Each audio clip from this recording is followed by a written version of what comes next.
Avast and ahoy and g'day once again to ye mateys! I be your occasionally fried and seasoned DM, Josh the Pirate, and it brings me an area the size of Wales full of pleasure to welcome you once again to Roll for Damage and our first crossover story in my Humblewood world. Above me, I have my hearty crew, the frenetic Rachel Foucar, the saucy Karen Schlink, the enervating Brendan Ellis, the surreptitious Dan Suelto, and our special guest for tonight, channel runner here at Roll for Damage, the novel Nova 1. So, let's talk about these wonderful people. Rachel, who the absolute heck are you? Hello, my name is Rachel Foucar. I'm a writer, actor, and creative trash at large. You can find me on Twitter and Instagram at Rachel Foucar, because that handle is always free. And you can find the book that I wrote, The Rings of Mars, right here on this very internet. It's a space sci-fi story, it's fun, and you should read it. I also am in a fringe show next year called The B-Plot Girls. It's a musical comedy satire thing about feminism and capitalism and all sorts of garbage, and you should check it out. It's fun. It is fun. Yeah, Thank you. Nova, who the heck are you? Hi, I'm Nova. I run Roll for Damage, so kind of just find me around this place a lot. Mostly I've been doing the games on Saturday mornings for those Australians out there, which is called The Scales Above. And yeah, occasionally I write homebrew and throw it up on DM's Guild. Yep, you can mostly find me any of the Roll for Damage socials, so just check us out. Because I can't type fast enough. Dan, who the heck are you, you classy motherfucker?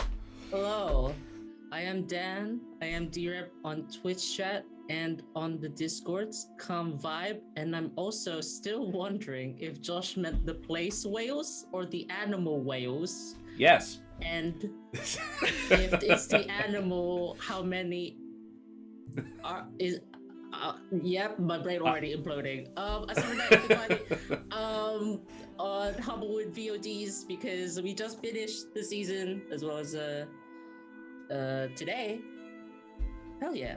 And yeah, you can stay up to date on what I'm doing in the cyberspace, because I lurk pretty much. Most of what I do is in the meat space.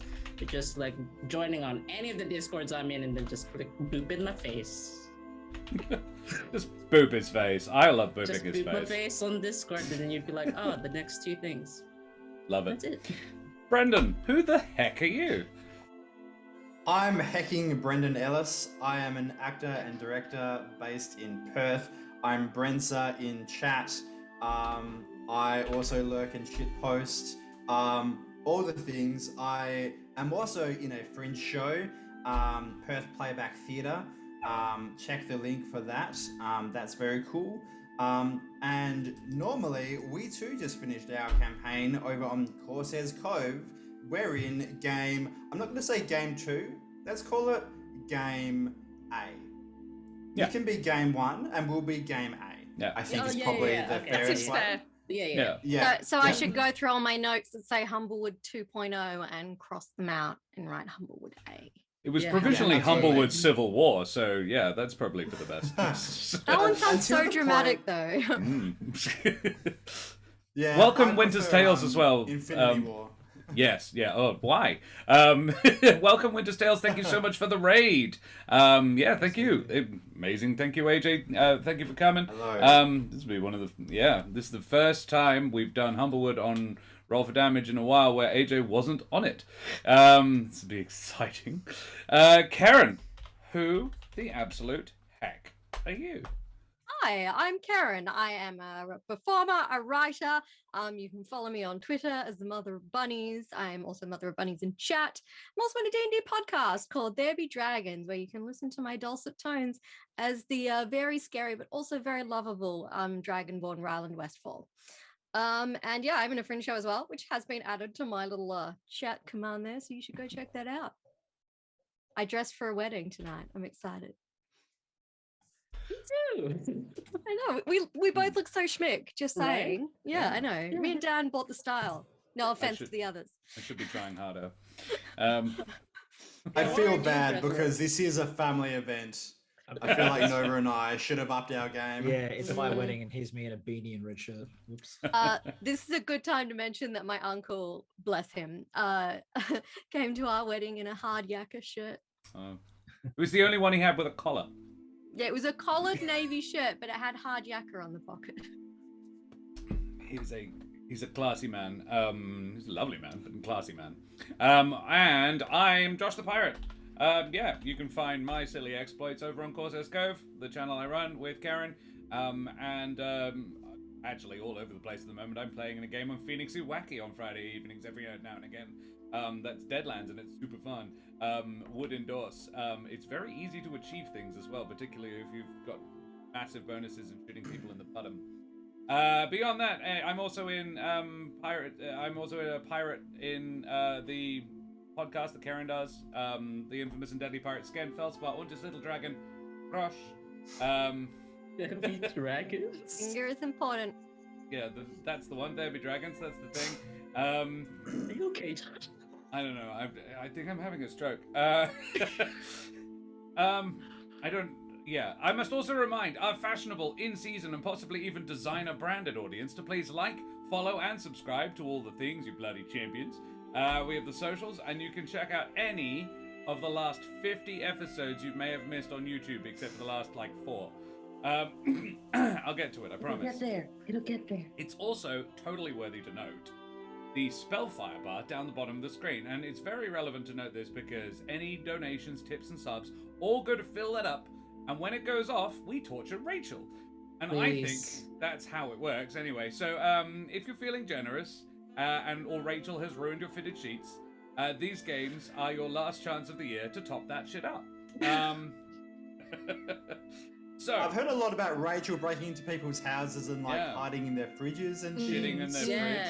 Yeah. Yes, if you don't buy my book, I will ruin your life. And if you'd like to seek revenge on me, you can make the Spellfire bar go off, I guess. Yeah. If you want. She's going to get an awesome harrow. It's going to be 3 levels in fighter or something. It's going to be I'm gonna stupid. be so mad. I'm going to hate it. That'd be We great. are due for a good one.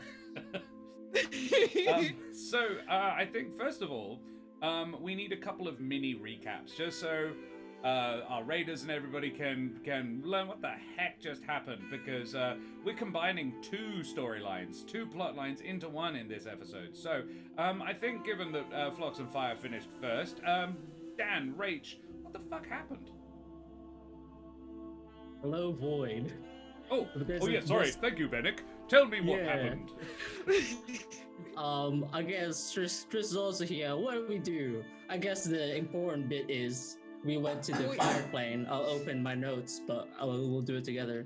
Went to the fire plane. We did. But jokes! We actually went to the water plane because, boy, late night calculations apparently are terrible. I'm still gonna kill the wizard responsible. He's dead. It's the Dean! It was the Dean's fault. I'm killing the Dean. I'm going to kill the Dean. I'm killing Ravanya at this wedding, okay? We're gonna start some shit. He knows. What? He already knows. Hi. I guess I'm not sensing a need for vengeance at all. She seems so calm, so forgiving. Serene. It's going to be a really serene wedding, yeah. It's going to be so peaceful. Anyway, Also, what happened next? Fight.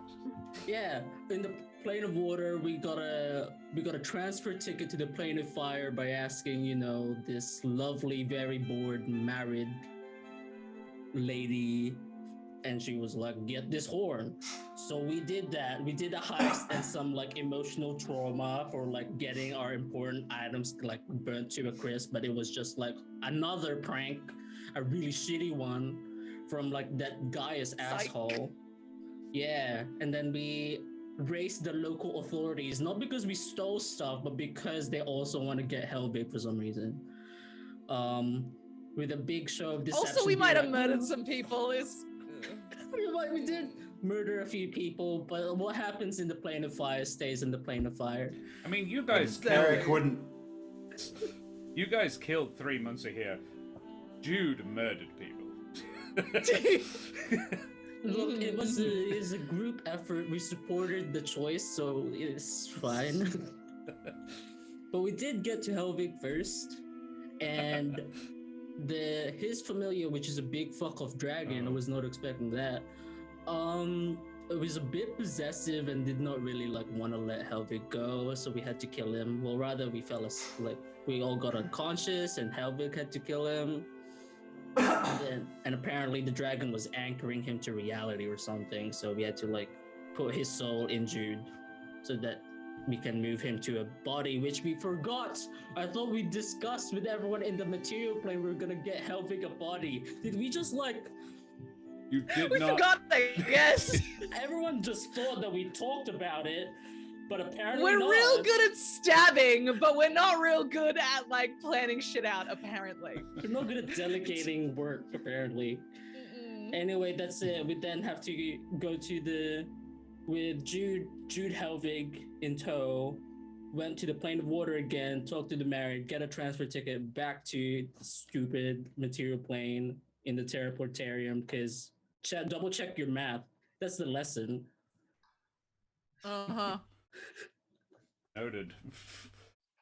All right. It's become really apparent to me now how kind Josh has been to us in comparison. I can see there's a lot of trauma here. Yeah, I mean, I've only had a single season. None of you have died yet. We've had longer to piss him off. You just wait. This is true. It's true. It's very true. It's true. It would appear somebody has gifted a helping hand to Trish, and she's going to need it. Particularly as that has pumped the Spellfire bar up a little bit. And Omi gifted a gift sub, so thanks, Omi. Bloody legend. Thank you. But I can't put the helping hand up on Trish's thing for some reason. So currently it's on Greikie, but it's Trish's. The Greekie's just holding onto it. Yeah. And so cool. That sounds groovy. Ereq, Kesh, tell me what happened to you guys. This is the Void speaking. You don't know I'm canon. Okay. Hello, Mr. Void. Hello. Nice to meet you, I suppose. It gets really Good. meta, Ereq. Okay, well, Mr. Void, watch me speedrun this shit, huh? Bring it on. Kesh, Javier, Arthur, and Ereq were recruited by the Alderheart Council to clean up some stray fire elementals after the Conjuration Circle had been closed by the defenders of Alderheart. I'm not saying they were messy, wink. Once they succeeded in eliminating 3 greater elementals and their entourages, the council sent them to Saltar's Point to deal with a rampaging wakeworm. That was fucked. Once in Saltar's Point, Javier left the gang for reasons. It turns out the source of that problem was a crazy pirate who casually wanted to become a sea god, so the gang brought the ex-pirate Julio to help take him down. Once killing him, and definitely none of his crew, a wink, Ereq received a family wedding invite that he was not thrilled to accept, but his grandmother utilized emotional blackmail to secure his attendance. Yeah. Did I miss anything, Chief? The part where you're dragging Kesh along to protect yourself. Oh, yes. And possibly to create distractions as necessary. That was what drunk Kesh interpreted, that she's to be distracting. Yes, it wasn't intentional, but I feel like the way that scene was built up, that Ereq may have gotten Kesh drunk in order to have that conversation. I mean, it's canon now. Yeah, Sounds it happened. entirely like something you'd do, Ereq. Alrighty. You know me so well, Void. Kesh is just waiting until Ereq looks like he's having a mildly awkward conversation, and then she's going to turn up with a champagne in one hand and just word vomit. This is her plan. Excellent. And the anonymous gifter, thank you for D-Rab's gift sub. That's very kind of you. Yeah. What, 77% now? Yeah, looks like. Oh dear. Yeah. That's 11%. Whoever just gave there, that to me, right? I respect Yes. the lurking. Great. Watch out. Cool. Comes. I think we need to. So, first of all, Ereq and Kesh have leveled up because otherwise it's not fair because they're a level behind everybody else. So, and they did defeat like a big nasty bandit pirate and a wakeworm. So yeah, but that means they need to have their hit points rolled. Chat. Do we have a backup character rage? Oh, Nelderberry. I'm not going to kill her. That's way too easy. So, Kesh, who would you like to roll your hit points for you? All right, who's You lurking can around? choose 2 people. Omi's there. He's right there. I I believe bagsed someone has him, I dibs bagsed- Omi, so I'm not Yeah, allowed all right. Omi. Oh, you're you respecting what? the dibs off screen. Mitch, you're throwing up a lot of sass in chat. How about you roll me some hit points? See if That's a you'll sa- D10. D10, Mitch. 1 D10 in chat, and Karen, you can pick 2 in chat and pick the better one. Well then I will take Nelderberry. You can Nelderberry. also roll for me, Nelderberry. Yes, we've done cat rolls. Exclamation mark forever. roll space 10. Exclamation mark roll space 10. Mitch hasn't had to do this in a while. Try harder, Mitch. Okay, a 4 4 from from Nelderberry. Nelderberry. So Not Mitch, the ideal. bar's been set nice and low. Do better, Mitch. Come on. You got it, Mitch. Oh. I believe in you, Mitch. A 2. Oh, fuck me. Oh. Come Rough. on. Guys, Rough. you're killing me over Nice. here. I already have low hit points. 4. And who's doing Brendan? Well, Is that I would plus like... anything, or is it literally just plus 4? Your con. I tell you what. I'll give you a third if Omi rolls max damage for Brendan. Oh, if you Okay. jack, did you jack off Um, of Brendan? Damn. All right, Omi, if you can do us the 1d8. honors, there's 1d8. There's a lot rolling on it, Gonna and be a 7. also Winter's Tales AJ. If you wouldn't mind rolling for me, that would be cool. Ooh, yeah, AJ, roll exclamation mark roll space 8. You're welcome, Karen. What you get for dibsing Omi, you bastard. Oh, in which case, Karen, you can have Winter's Tale 7. How about that? It's only on the D8, but Wow. you can have the 7. There you are. It's so much better than 4, though. Yeah, Like, You that's both a lot did better. great. Yeah, nailed it. Thank you very much, both of you. Karen's not a glass cannon, less of a glass cannon. She's Yeah, 47. Yeah. yeah. Very, What very non-vulnerable. That's at level 6 for a a +1 con fighter, ranger. That's not too bad. So I feel I should also I should issue a correction regarding marriage and mating in the wood. In earlier episodes, I have stated that it stays in breed, and this goes against canon. Actually, so Haha, I was right. I should qualify. The Damn. humble folk don't, and indeed can't, breed outside of their species, for fairly obvious species-based reasons. And as such, interspecies marriage is unusual, but not unheard of, or taboo. It's just reproductively redundant. The bird folk, however, can and do marry outside their breed, so to speak, and children can result. They look a bit weird, but they can. Again, it's not super common, but it's neither unheard of nor taboo.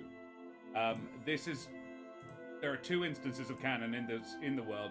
Neither had children, however. One was Havel and Tevor. Tevor was a Loomer and Havel was a Gallus. It was a homosexual relationship, but it was also, who cares? Also, the innkeepers at the very, very first inn you ever went to, back in episode 1, were a Littlefoot? raptor and a gallows, I believe. They were not. It was maybe a raptor and a strig, but yeah, they were not the same breed. Because back then I was significantly less idea of what I was going to do with it. So yeah, Oh, I don't it is think we're official aware of canon that you can. You just don't often. So there you are. Anyway, well, mateys, may your interpalanar travel not make an unplanned stopover, and all your booty be appropriately pillaged, as we head, tremulously at first, and then with mounting heat and passion, into the Humblewood. Some appropriate music. So, where we left Trish and Benneck, you had just disappeared from the plane of water. Thoughts of stern things to say to a few wizards of your acquaintance regarding doing complex maths while sleep deprived still running through your minds. Well, you arrive safely, and whatever pithy and well-founded comments you need to make need not concern us at this time. We will address that in the future. You will get your chance, but I feel like it's not germane right now. However, everyone is very apologetic, and after a slightly heated discussion, your tired and disheveled band is shown to a place where you can clean up and rest. The next couple of days are a bit of a whirlwind, as it is as though the world seems to be going too fast around you.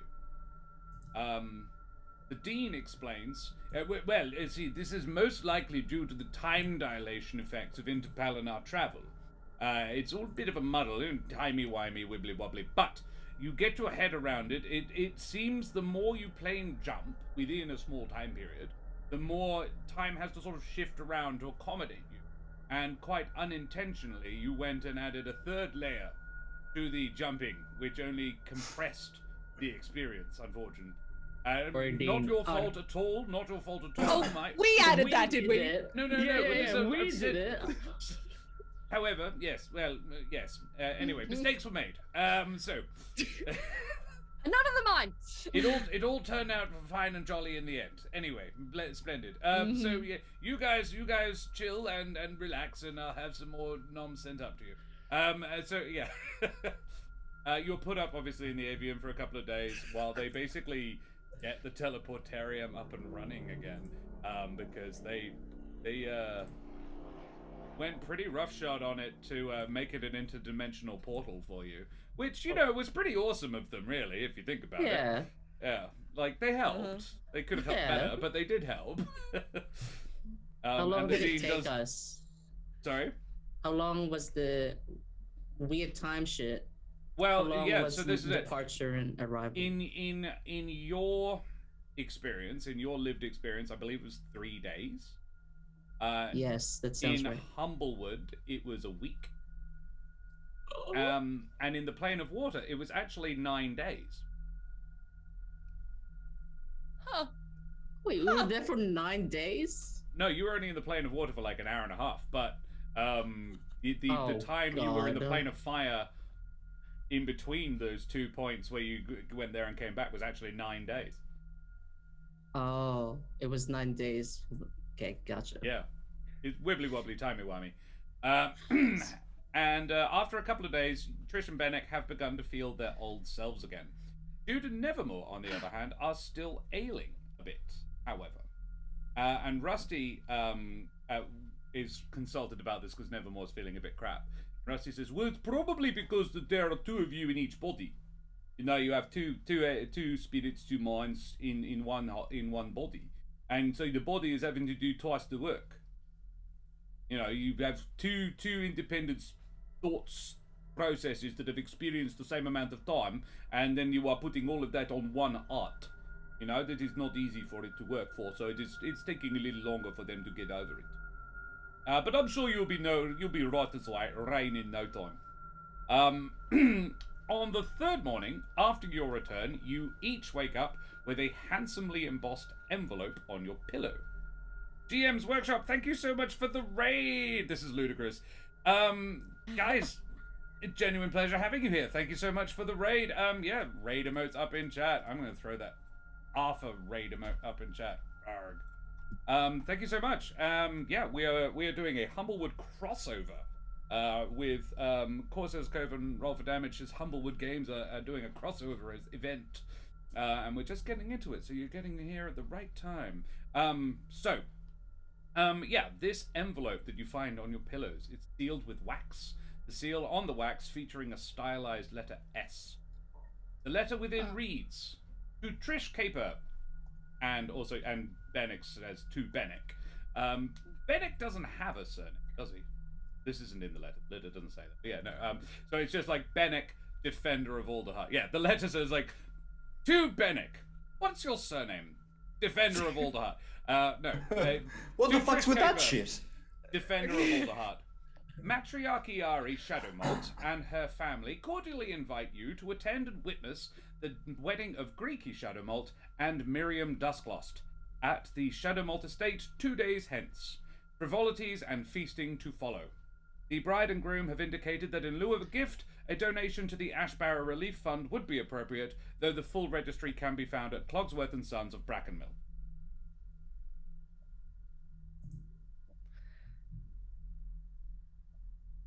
All right. Look, Benneck, do you know these people? Because I have no idea who this is. I have no idea either. I have never been to a wedding before. either. You've never been to a wedding? No, I've never been to a wedding. Well, now we've Trish? got to say yes. Yes, Jude? No, Yeah? I'm going. Yes, I'm going Nevermore. Nevermore. Yes, Nevermore. Oh. That level of wine. Yes, that's- Nevermore. It would have been, hey Trish. That's different, you see. Hey, Sorry, you're right. Trish. I gotta adjust my answer. What is it, Nevermore? Hey Trish, I don't really want to go to a wedding. But I think you should go and fly the flag. You don't want to go to a fancy event. You must be feeling bad. Yeah, I'm still feeling very sick. Aw, okay. Did you leave a part of you in the plane of fire? Do I have to go back to get it? This is like out No, of character. Benneck. No, I'm fine, Benneck. I just don't want to go to a wedding. Damn it. All right. Well, we'll say hi for you, okay? Thank you. Or Don't go up showing like peasants. how are we supposed to be dressed in a Like wedding? fancy. You know, like I would dress. Nevermore. Only with style. Like punchable. That's how I'm supposed to dress. Nevermore. Do you know who these people are? Because I've got no idea. Who? All right, I'll have a look. The Shadow Motes. Yes, very famous old family. Okay. And Great. you don't want to go to this Got wedding. to be nice to them. Well, they're probably You are asking you. sick. They're probably asking you because you're, I guess, a defender of Alderheart, and I'm ill. How did they know you're ill? I mean, I actually received a letter as well. I just didn't want to go. Did you broadcast to everybody that you were ill? I mean, if you could tell them I'm ill, because otherwise, I don't want Grand Mariari thinking badly of me. Right. Sure. Well, Okay. we've got 2 days. We'll get ourselves something fancy to wear, and we'll send your regards, Nevermore. Thank you. Also, Hey, we Jude, have can to I have another donate. We have to donate to the Ash Barrow Fund. If you That's want. what it says. I've already donated to it, so you could say it's that if you like. I am incredibly poor. And we Yes, do I have to know. buy something fancy to wear. Yeah. Ugh. This seems like I'm starting to not like weddings. Is this? Okay, well, I'll You I'll leave say it. that now. There's always good food. Don't worry about it. Food. Is I that- love food. Mhm, Okay. mhm. Very well. Cool. Kesh and Ereq, where we left you, you had just finished dealing with an infamous and nasty pirate, Scops the Beastbreaker. You came back with one of his arms as proof that you killed him, and while carousing after victory, Ereq popped the question to Kesh, and she agreed to accompany him to his cousin's wedding. We shall deal with loot and so forth from that adventure at a future time, but now, let us say that Arthur has been keen to stay on in Salter's Point for a few days, learning the ways of the sea from Petra and Julio, and Javier is MIA. So, you all agreed to meet back up in Alderheart in a week or so, and see what the council had to say next. So, Probably not a lot. yeah. So, far less magically than the others, you guys are... yes, the Dean would offer Trish and Benneck use of the teleportarium to get to the wedding. So you don't have to traipse down to Brackenmill, which is like a 2-day walk. And yeah, he just blams you right over there. Kesh and Ereq, on the other hand, Ereq, who's frozen, he'll be back. He'll be back. You are all going to get fancy clothing, and I won't make you pay for it because I'm nice like that. So have a think about what you're going to look like. Ooh. What does fancy clothes look like for you guys?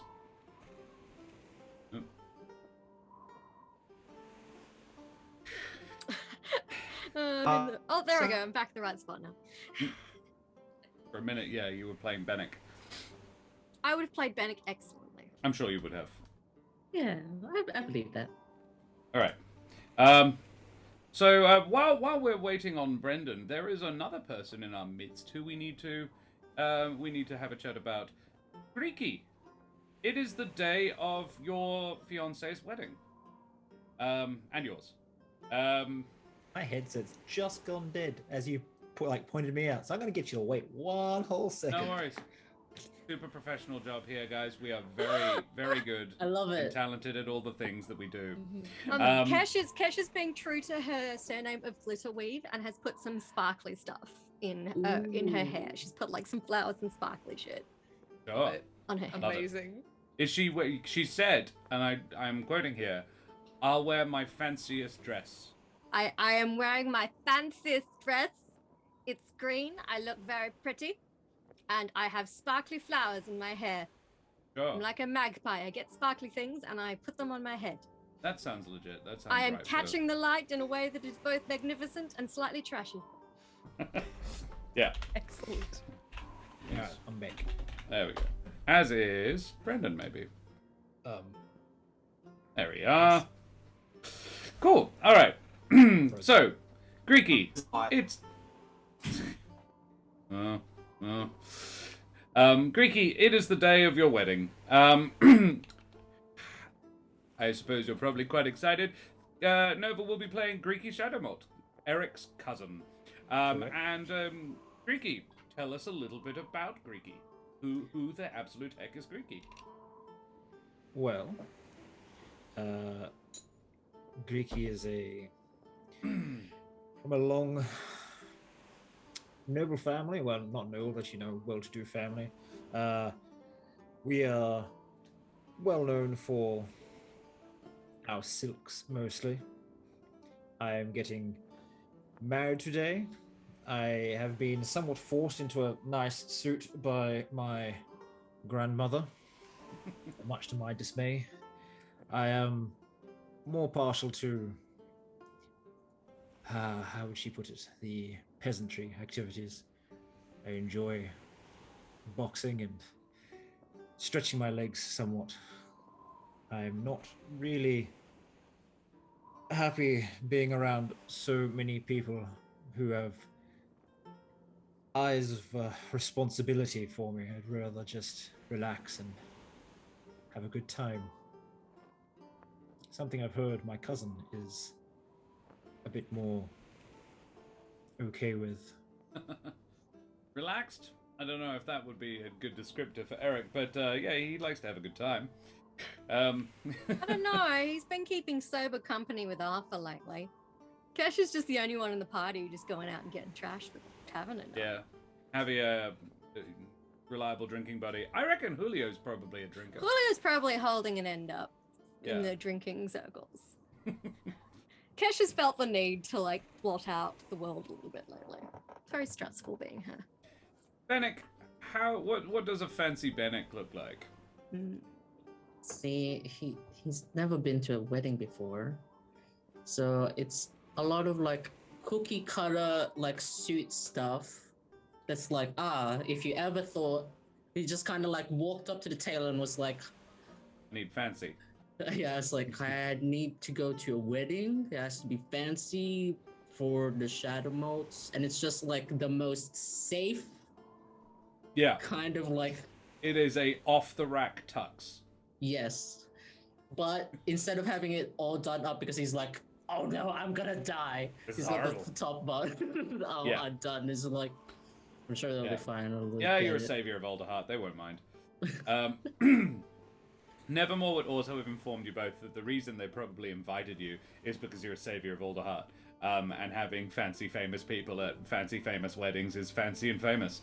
So yeah, I mean, it's also, and it's worthy to note that this is actually, and I'm making it canon now because no one ever gave me rules for weddings in Humblewood, that part of the tradition is about witnessing so having more witnesses at your wedding is considered like, the better the wedding is, the number of witnesses you have to like confirm, yes, I saw them agree, yes, absolutely. There You he said it is. like very solemnly, but I'm just hearing Mad Max Witness! Witness! Yeah. Spraying chrome in your Actually, mouth. I'm not particularly happy with all that either. It's like, oh, they just keep showing up. They keep showing up. Please stop. there's Oh more God, of them. there's more of them. Witness me! Yeah, all bald. Yeah. Benneck's got like he has a tie, like, even though Dan has a bow tie, and he's like one like just a little swivel away to look like he's a delinquent drunk. Yeah. Yeah. Also, his like crown of feathers is like all slick gel back, and he hates it. Yeah. I'm imagining he's got a cowboy, like the just a pair of ropes, like the necktie. I can't remember what they're called. It takes a little bit of them. Like a bolo? Hang on.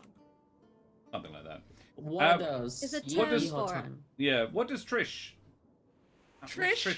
Fancy Trish. Trish, fancy A bolo, Trish. yeah. She's wearing a dark blue dress. It's kind of like sleek and simple, but it's got gold embroidery of vines that match the ones on her amulet, which she is also wearing. Nice. Stylish, blue and gold. Sick. Yeah. With a little bit of red, spot colors in red. I like it. Yes. Yes, a bolo. Yeah, the we're in Australia, guys. Worse internet than some places in sub-Saharan Africa. Dead set. We got chips. What were we ranked? What, like 54th or something? Yeah, we're behind like Iberia or something. Oof. Yeah. It's How really good bad. is the NBN? Yeah. So glad. That NBN that cost 3 times as much as they said it would and isn't as good. Yeah. Woo! Yay! And I presume Trish has had a little work done on the tail, so it's as fluffy as fuck. She's peak fluffy today. Absolutely. Jude was not allowed to touch it the morning of. I couldn't have muffin crumbs in it. Absolutely not. Dude, just read. It's actually a good portion of the combing of the work on it was really just combing muffin crumbs out of it. Yep. Why not? I can't count like AJ, unfortunately. Right, we're all here. Ereq, what does fancy look like for Ereq?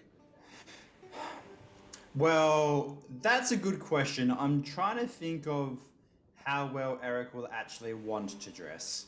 He definitely has fancy clothes. Yeah, look, I think he will wear his fancy tunic and pants. Do birdfolk wear shoes? No, not normally. No. Okay. Maybe laces around the talons. But he's gonna wear his hardihood over the top. So like, so you can go invisible at a moment's notice if you want. Yeah. It's like, nah, fuck this. Bloop. He's putting in the bare minimum, but he is not wanting it to look good. Cool. Excellent. Alrighty. Now I can get back to my notes. Well, the Shadow Malt Estate is a couple of miles outside of Brackenmill. And has been done up handsomely for the occasion. Ereq, this would be where you grew up. It's also where Greikie grew up. Ereq and Kesh, I would say that you arrive in Brackenmill mid-morning and head up after donning your finery. Trish and Benneck get teleported in at around the same time, but you arrive like at the front gate. The Dean knows the location very well and doesn't get you to the wrong plane at all, and is therefore able to place you very easily. And it's all totally groovy and not a problem at all. I double-checked the math. Thank you. So the place is an elegantly designed series of perches within not one but several large trees. Connected by fragile-looking walkways that seem to have been shaped from the living trees themselves rather than built. So think Rivendell, but made out of trees that are still alive. The party is very much like a multi-level affair. The bulk of it, for convenience, occurring on the ground level, but guests are more than welcome and indeed encouraged to mingle and wander around the public areas of the manse. The whole place has been decked out in yellow ribbon, and garlands of flowers erupt from almost everything.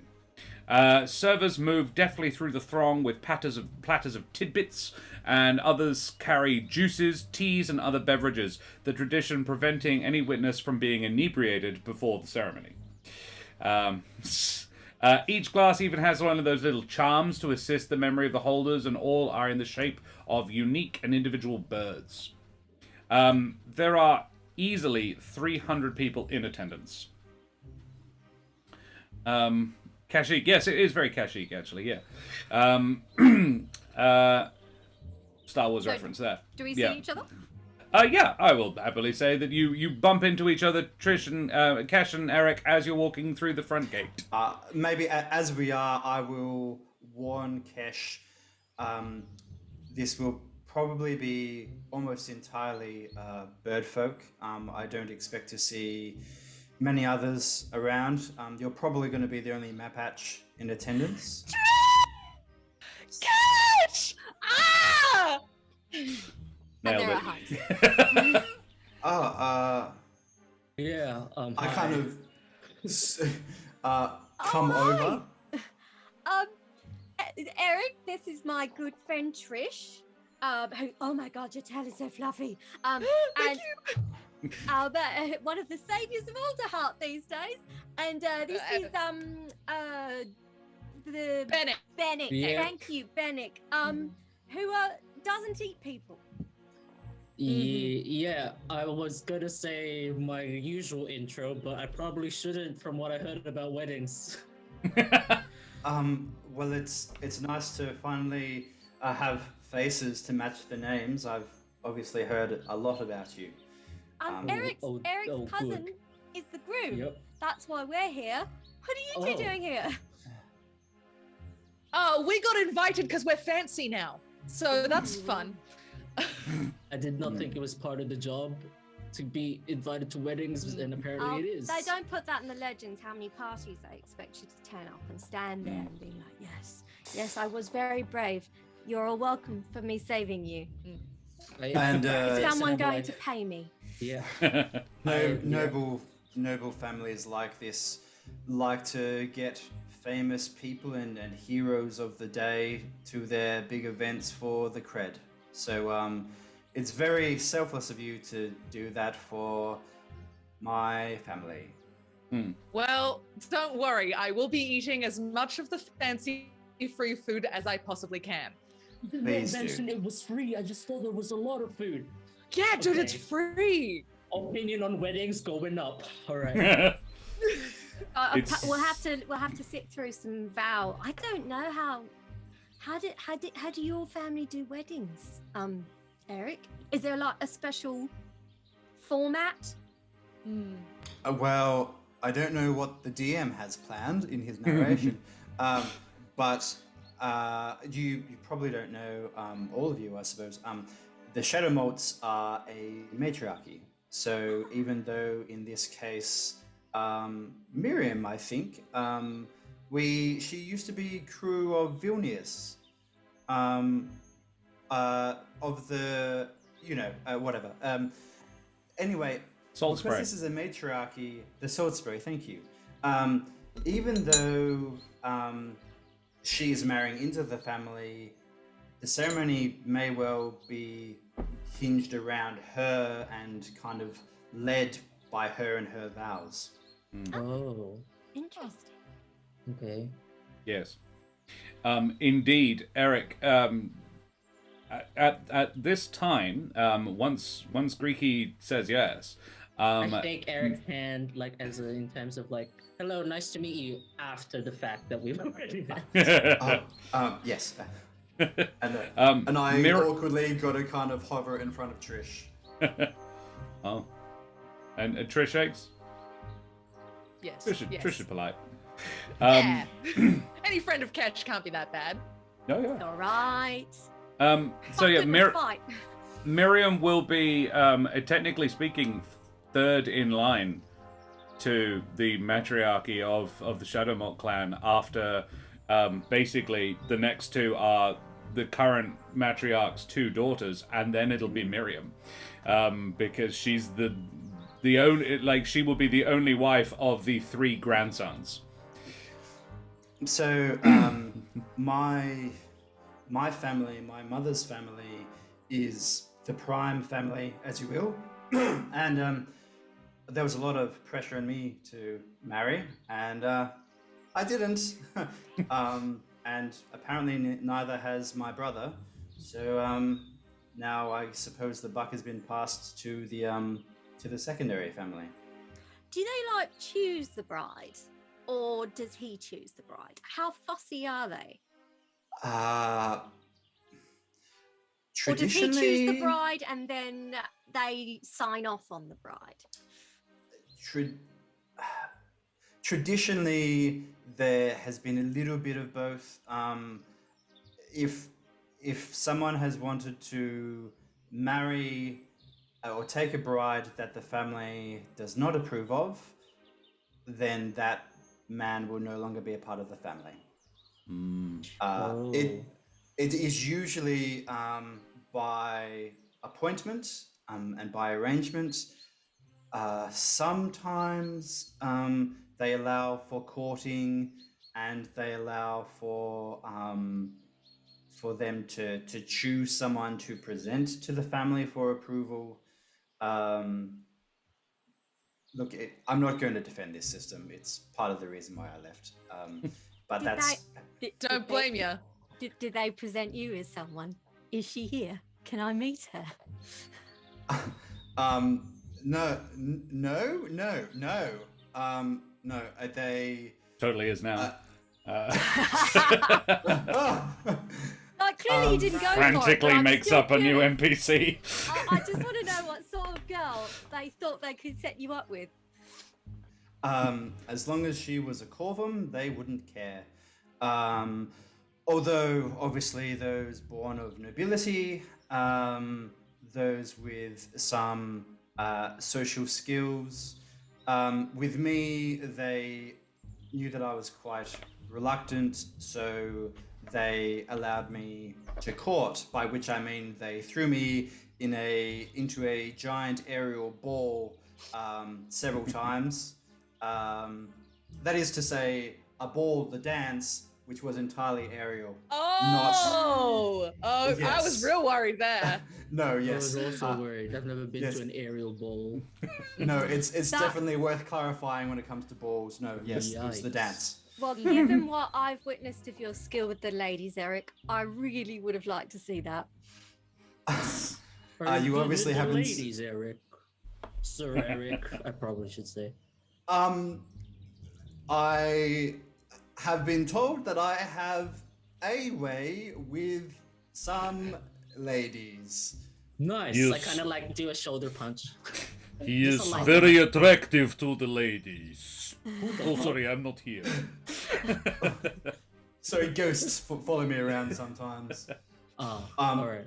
Also, it's probably worth mentioning, because I forgot to do anything about it beforehand, that I have one very conspicuous red feather on my cheek. Yes. Oh my yes. Cool. Well, I'm going to say at this point, you guys do spot the happy couple. They are, you know how post wedding the bride and groom, post wedding in the real life meet space, the bride and groom will often stand and everybody just queues up to walk past them and say yay and then fuck off. They're doing that, but they do it before. The bride and groom are both there, and it's sort of tradition would dictate that as you arrive you say hi and then you go and grab a drink. Kesh, Trish, I know this is kind of strange. Would you mind awfully if while we queue up I kind of queue between the two of you? Oh, all right. Okay. Is anything being implied by this that we should know about? No, well, sort of, I suppose. But... Or are we just trying to wave off curious relatives? Yes, mainly that. Okay. So, Okay. you Benneck, join the look line intimidating. and you head toward Benneck. Yeah, it does. You do that. I do Look my at that old best. bird and lick your chops a bit. That'll weed her out. Why would I do that? No reason. Don't antagonize my grandmother. That's not a good idea. No. Oh, okay, yeah. You did tell me to be distracting. I remember that. So I you don't head, think. you head That's towards, what I took from the conversation, Ereq. It's happening. He was very drunk. You head towards the happy couple and their relatives. So standing on one side of the couple is Kaya, Aunt Kaya, Ereq. So Kaya is Greikie's mother, and she looks proud, happy, very much the mother of the groom. She's wearing a very unflattering dress and a huge hat. The dress is sort of about 20 years out of style. Would have been very, very fashionable 20 years ago. It's extremely colourful, and she's wearing a very large hat with a feather in it. Greikie is standing there arm in arm with his mother because they're not allowed to touch until they've said yes. On the day, they're like premarital is totally fine, just not today. Next to Miriam is a familiar figure, Kesh and Ereq. It's Commander Vilnius. A large servant man is standing arm in arm with Miriam. I presume you approach. Oh, hello. Kesh, good to see ya. Miriam, I've told you about Kesh and Ereq. I didn't know you'd be coming. Turns out you are related, is it, lad? Yes, turns out I was invited. Hello, Miriam. It is very nice to meet you. Oh, hello, Mr. Shadowmalt, sir. Lad, lovely to meet you. And, She is holding an enormous bouquet. It looks like she's a trained military gunner. She's not weak. She's not cut, but she's got muscles in the arms, and they are straining to hold this. She is wearing. Hang on, I did write it down. The happy couple are arrayed with several members of their family near the area the ceremony will presumably take place in. He's standing. Greikie is standing within reach of a pretty Corvan woman with an incredibly traditional wedding dress. Think layers of tulle and lace, a long train, a half veil, and a bouquet almost too heavy to carry. The thing is not the height of fashion, not that any of you follow that sort of thing, but it is sumptuously made, and Miriam is clearly very happy. She's beaming from ear to ear, even if her arms are a little tired. She's got a young Corvan girl is holding her train, and seems to be taking the job extremely seriously. And is like warding people off. Like, no, stay back, the train. Miriam,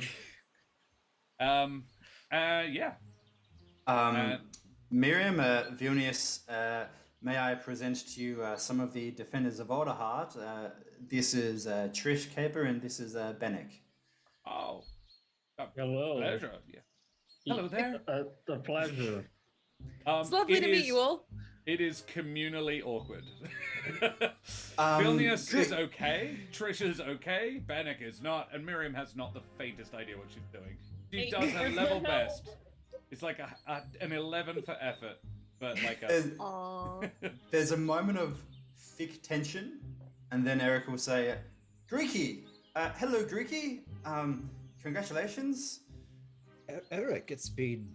Oh, what? You don't attend these things. What's... Yes, and my mother, I imagine, my aunt constantly at me. Yes. Aunt Kaya, hello. Boy. It is good to see you. You are striking as always. Ereq. Kaya has always been like kind of nice. She's never been a bitch. Yeah. This is my partner Kesh. That is to say, she is my +1. She's my partner to this event. He works for me. Wait. No, he works for me. I point him towards dangerous things, and he deals with them for me. Okay. Yes, that is true. And here are some of the defenders of Alderheart. This is Trish Caper, and this is Benneck. Hello. You two I've heard of. Trish. Good to meet you. And Likewise. Benneck, don't eat any of our babies. I just look over. Wait, how did you know that? Oh, wait. Oh, no. Who said Greikie, your that? mother elbows you like, oh, he wouldn't. He's a savior of order. It's Oh, I'm sure if the canapes are good enough, it won't be a problem. Are there babies, though, around? No, they're... No, I'm just asking. It's not like I'm... Miriam looks confused and then stands in front of the flower girl. Thank you for having us. Nevermore and Jude couldn't make it, but they send their congratulations. It's true. I was looking forward to seeing them, but never Sorry. mind. You're here. It's good enough.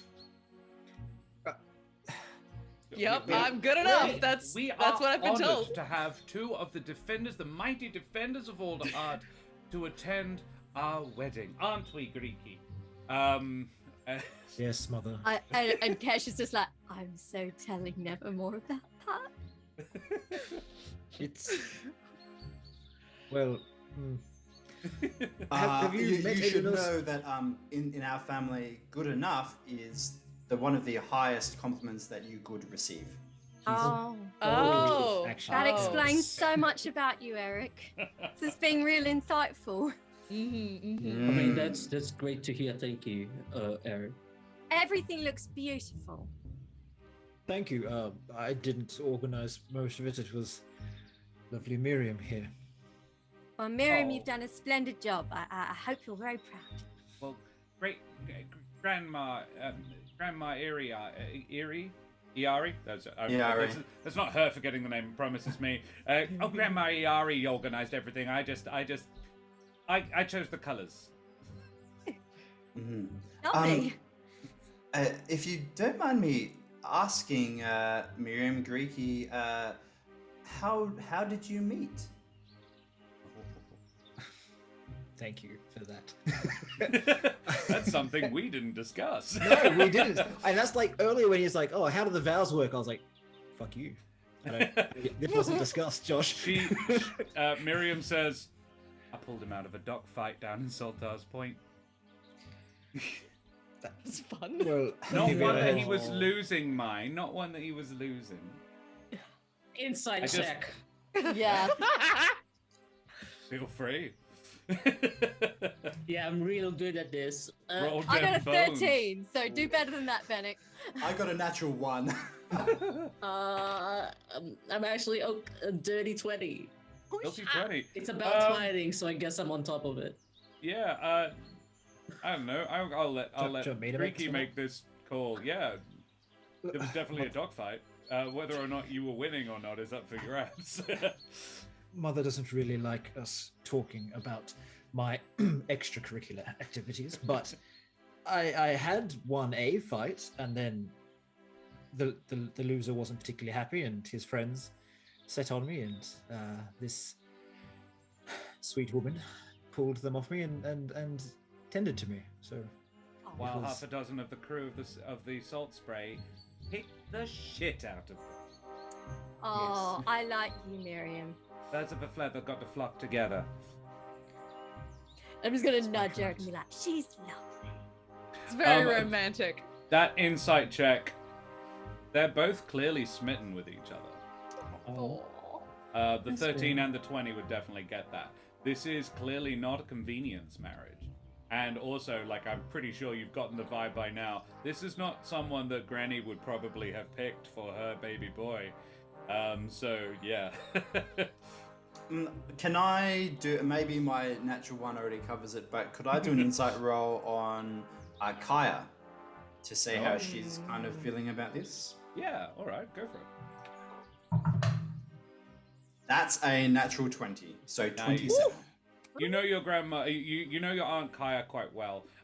You know that she was never expecting to be primary family. She was never expecting to, like, she's sort of not happy about it, but she has made her peace with the fact that her family was always going to get the second helpings. And so she was it's Greikie's wedding has always been less important.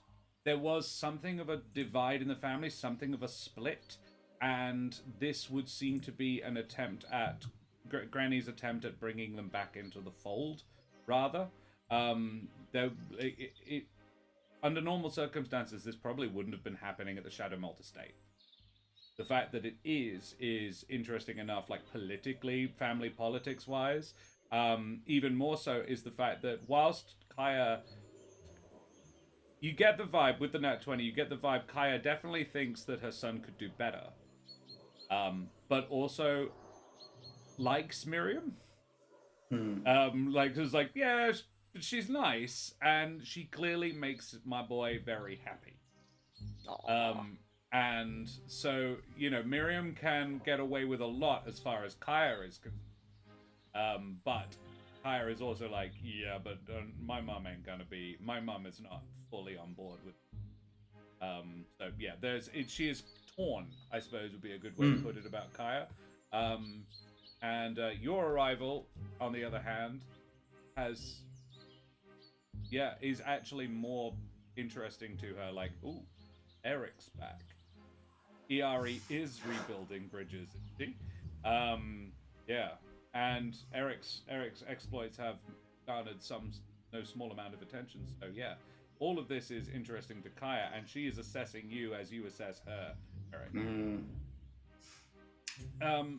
What sort of a vibe are we getting off them towards Trish and myself being Mapatch in this birdfolk concentrated environment? You can roll a perception or an insight.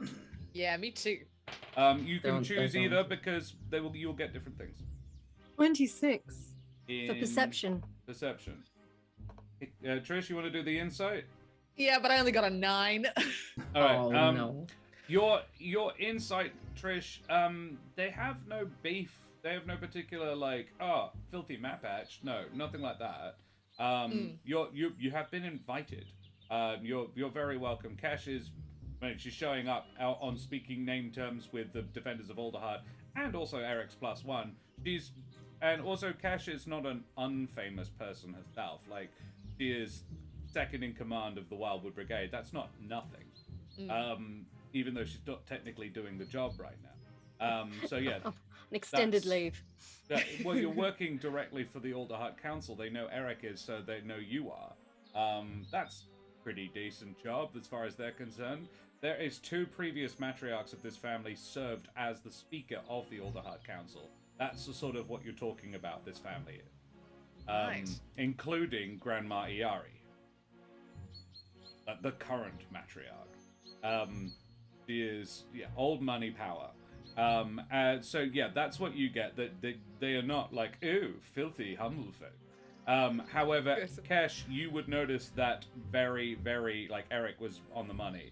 It's not just that there aren't very many non-Corvum here, even accounting for the large number of Corvum family members. And probably, I don't know, at least half of the total number of people here are Corvum. But beyond that, the other half of the people, less than, I would say, 10% are humble folk. Though Kesh, with a 27, you do spot a few recognizable faces, including Council Speaker Beta is here. So the President has attended this wedding. As has Viskar, the High Priest of Alderheart. And 27 gets you this, Orvax Ravania. He is still looking quite pale, but he's there. And you spot all of those notables. They're the only 3 top brass here. famous people that you know, Kesh. So yeah, you would probably be one of maybe 30 humble folk that aren't wearing uniform.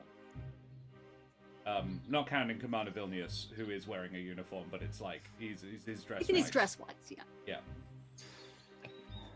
I want to have a little bit of a glance around. Do I see Grandmother Iari around? Yes, she's definitely around. She would be. She is talking to Council Speaker Beta, actually. Quite animatedly, and it seems to be quite a like a complicated and serious conversation. Noticing you look around, I'm like, you might not want to interrupt that particular conversation. Is this pageantry over? Can I get away from here? Or is there still more people coming up and down? Actually, there has continued to be more people, and this lot have sort of sidelined to maintain. We are talking. holding things up. Yes. Yeah. Well, but don't then leave me alone with these a people. young handmaid comes up. In fact, it's the maid of honor. Comes up and whispers into Miriam's ear. She turns to you and says, "Nearly time. I've got to go." And she heads off for the final preparation stage where the bride and groom are separated for an hour and contemplate their vows and think, well, the bride is separated, the groom can do whatever the fuck he wants. She's got some serious stuff to do, some big girl stuff to do, while you glad hand and continue standing next to your mum. Commander Our Vilnius... wedding's fun. Commander Vilnius sees her to the house, and then starts working the crowd very ineptly. Can I get away from my mother? Yeah. Make a stealth check. Fuck. I mean, I'm a Don't say giant your bird own standing next to wedding. another giant bird. Let's see how this works. Yeah. Okay, maybe not. This is 24. 24? Yeah. Yeah, you stealth away from... Like, as the four leave, you probably would find sanctuary within the group and manage to stealth away with them. So, yeah, you've got Greikie is just sort of bent at the knees, walking along with you guys, like, hide me. I'm so wearing- glad that we could get away from that. It was so stiff, and I hate my... Oh, Greikie, hello! He's So- wearing a full white suit. Yeah, it's sort of, because of all the feathers on the arms, it's actually like shorter up, and I have the occasional like straight silver feather ornamentation. But yes, white suit, pink shirt, sort of like a silvery white tie. I take it you're not one for the lineups then. No, I honestly, all these fancy people, more, well, not this cousin, but other cousins' preferred thing. Didn't expect you here, Ereq. What made you decide to come? I didn't expect to be here, even with an invitation. Would you believe that grandmother emotionally blackmailed me? I could believe that, yes. 100%. Do you know anything about Mother? Grandmother said that she wanted to speak about her. To be honest, I spend most of my time rubbing shoulders with the humble folk and as Greikie, much you time would away know from the that- family as possible. You would know that his mother is... Yeah. Not the details, but you would know that Eric's mum isn't well. But, okay. I'm going to choose to omit that anyway, because it's not my thing to say if he's been asked here Right. by Granny. Very well. Yeah. Probably wait for her to have a break in that conversation and duck Oh, no. I'm sure that she will find me. I have no interest in approaching her. So we shouldn't go up to the matriarch Yeah, and be like, look, hello, thank you Yes, for I have an inviting idea us. actually. Let's all go. And I put an arm around Ereq. Look, we're just going to go up there and we'll just see how this goes. Benneck, Trish, Kesh, and I'll walk him over there. If it's a request from the room, who am I to, Yeah.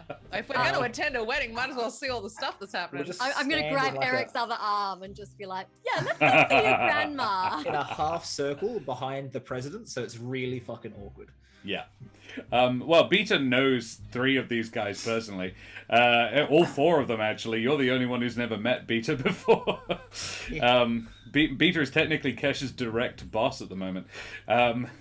Well, no, that's... Have I met Beta? Yeah, sorry, yeah, no, I apologize. You haven't met Beta, you've met Larimar, who is actually technically your boss. Beta is Larimar's equal? She's not her boss. I would Yeah. know these people. I spend a lot of time on the ground, away from the house, not Yeah. listening to Mother. So No. You would know who she is, but you've never met her. no, that person. Sure. Yeah, the president. Yeah, that guy. You appear behind Council Speaker Beta, and Iari goes. Along the way, is that rude? Yeah, you can definitely snag a something. Yeah. Oh, I'm too. definitely snagging catapult. So all but the two Corvin boys have a napkin with some treats in it, you approach Granny Shadowmalt and yes, Benneck. Yeah, you've gotten only awful. They've accounted for your taste. awful around here. Oh yeah, this is a fancy do, man. They go all for out me, for okay. all of their guests. She says, Peter, I'll see you later. And Peter says, yes. They have remarkably similar voices. I only have one female old lady voice. Same. So yeah, Peter leaves, so I don't have to double bill that. Iari says, Ereq, thank you for coming. And Miss Caper. Benneck. And she bows as low as you'd think a stooped old lady could. Not super, but like she is respectful. Okay. You It's honor a our pleasure to meet you. family. Thank you. And I'm afraid I don't know this person. May I present this? Who is she referring to? Benneck? Kesh. Yeah. May I present Major Kesh of the Wildwood Brigade? And Yes. I know of you, my dear. Never met. A pleasure. A pleasure, likewise. I've heard a lot about you. And then she looks at Greikie and says, "The line up too much for you, boy?" Yes, grandmother, it was. I'm glad to be away. Greikie was doing me the honor of escorting me to you. He wanted to make sure that I was feeling welcome. Oh, well, we thought you we'd- know you're always welcome at home, boy. And you can incite that if you like. Yeah. Kesh is inciting the shit out of that. I will do that too, but only if I smell vulnerability. No, I well, will- maybe from Ereq, but not from her. Okay. I Yeah, incite she's Ereq 17. then. Would I have advantage on this by any chance? Yeah, definitely. No, Right. actually, almost disadvantage. You are so prejudiced against this woman. Mm, I yeah. almost think you can't see I straight had about advantage. Would I have Uh, advantage with her? her. Hey, Just curious. Yeah, I'll allow it. Okay, well, If with it's not directed disadvantage, at you. 22. a natural 1 to Yeah. make 8. Yeah, nice. So, Nice. So I'll just everybody as, else? I managed a 17. Me too. Hey! I rolled a 21 to sense vulnerability on Ereq. Ereq is vulnerable as fuck. Greikie, what was I yours? smell it through the awful and be 22. like, hmm. You get Granny. Granny senses prey. Okay. So as he sort of said, escorted up here, like, didn't think there'd be a problem interrupting your manipulations, grandmother. He chuckles and says, "No manipulations were interrupted. Oh, really? No, they'd already happened." I just sort of like lean back. All right. You know this if you learn to play the game. It's not a game that everyone is interested in playing. I know that. So Ereq, you get that. Basically, you are so blinded by your dislike of this woman. I think you just can't really get anything from her. She says to you, "Would you mind talking privately for a minute? I shall have you back to your friends very quickly." Don't mind. Do we, guys? Nope. No. I'll show them around. You stay with Granny, Ereq. Enjoy the quality alone time. I'll like pat him on the shoulder. Ricky's a dick. He's that cousin. He's that cousin. I don't want to be stuck in this fucking wedding with people. Oh no, anything to dodge this. I get it. Yeah. How awful to be stuck in your wedding alone with grandmother. Awful. And with that, Benneck goes. I do like pat Ereq on the. I wipe myself clean first, and then pat Ereq on the shoulder as we leave, and I'm like, I whisper to him, "Look, I don't know what's happening between you and this lady, but try and keep your chin up, you weak of vulnerability right now." And he is extremely perceptive to it. Yeah. She You got this. And then if you need me, just scratch the back of your head with your left hand. I'll come back. feathers start coming off. Please help. Very well. Granny watches you both say these, like, as you walk past him, both of you whisper in his ears, and she's like, not missing a beat. And, she's on top of it. I know she's on top of it. Enjoy the party. And she takes your hand in hers and walks along with you and just says, I wanted to talk to you about your mother. She is unwell. I noticed she wasn't here. What's happened? She is caught in illness.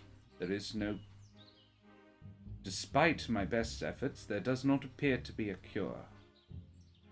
It is a slow, wasting sickness. Why am I only hearing about this now at my cousin's wedding? Because I couldn't get to you any other way.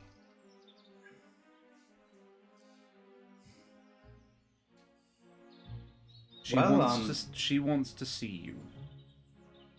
I'm not doing this as the matriarch of the Shadowmalt clan. I'm doing this as your grandmother and my daughter's mother. She knows that you and she did not leave on the best terms.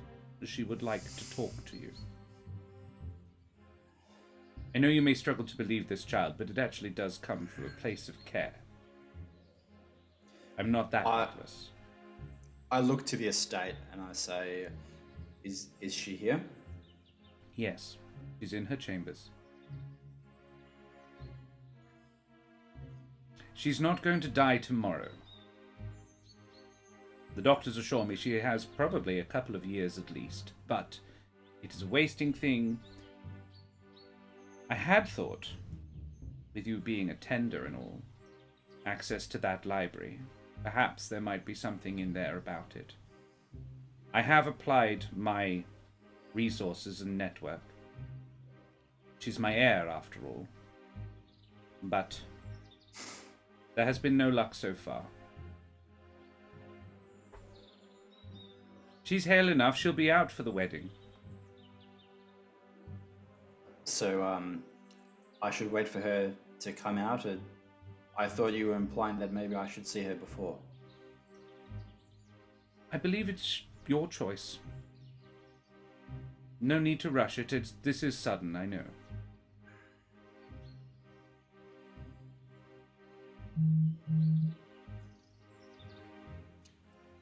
What is the name of this illness so that I can look into it? Josh will make that up later. It's so rare, no one even knows what it's called. She can describe its, in fact, she would say, doesn't really have a name yet. They don't know what it's wrong. I can tell you, the doctors can tell you the symptoms. Okay. Well, I might go see her now, without all of the complications of all of this going on. I presume there's a healer with her that can tell me. Yes. Okay. Your father will also be up there, I imagine. Of course. He's a good man. what of Wrath? Have I seen Wrath? Wrath is around. Okay. Yeah. You maybe haven't actually seen him, otherwise you might have made a beeline for him. He definitely hasn't seen you, otherwise he would have made a beeline for you. But yeah, he's she would say, "Oh, Wrath is around." Okay. I have him courting. Yes. How is he responding to that? Well, you know your brother. As well as one could hope. Right. Well, if all things are well and good, then his wedding will be soon, huh? We can hope. And if you'd like, you can insight that comment.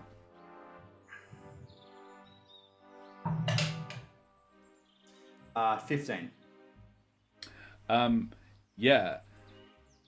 You get her. You could probably have already inferred her feelings about this bride. But yeah, you would definitely get that. It was like, yeah, look, now that you know your mum is probably will probably be dead before this woman. Unless something is done, that will mean Kaya inherits, which would put Miriam as her heir. Which is suboptimal as far as Iari is concerned. Yeah. I smell an ulterior motive. Yeah. Does Iari seem to care whether it is Wrath marrying or me? As long as it's one of you. In fact, she would. This woman likes to get her own way. She would prefer it to be you. Even now, she would say to you, "I should like to see you again. You don't need to be a stranger.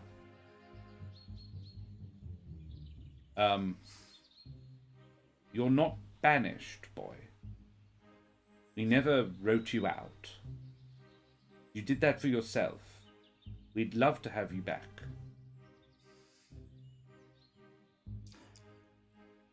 In this time that I have been away, I have seen a lot, and I have met a lot of people, and I think I have grown a lot since I've left. So I have some thinking to do about that. I understand. I could see that.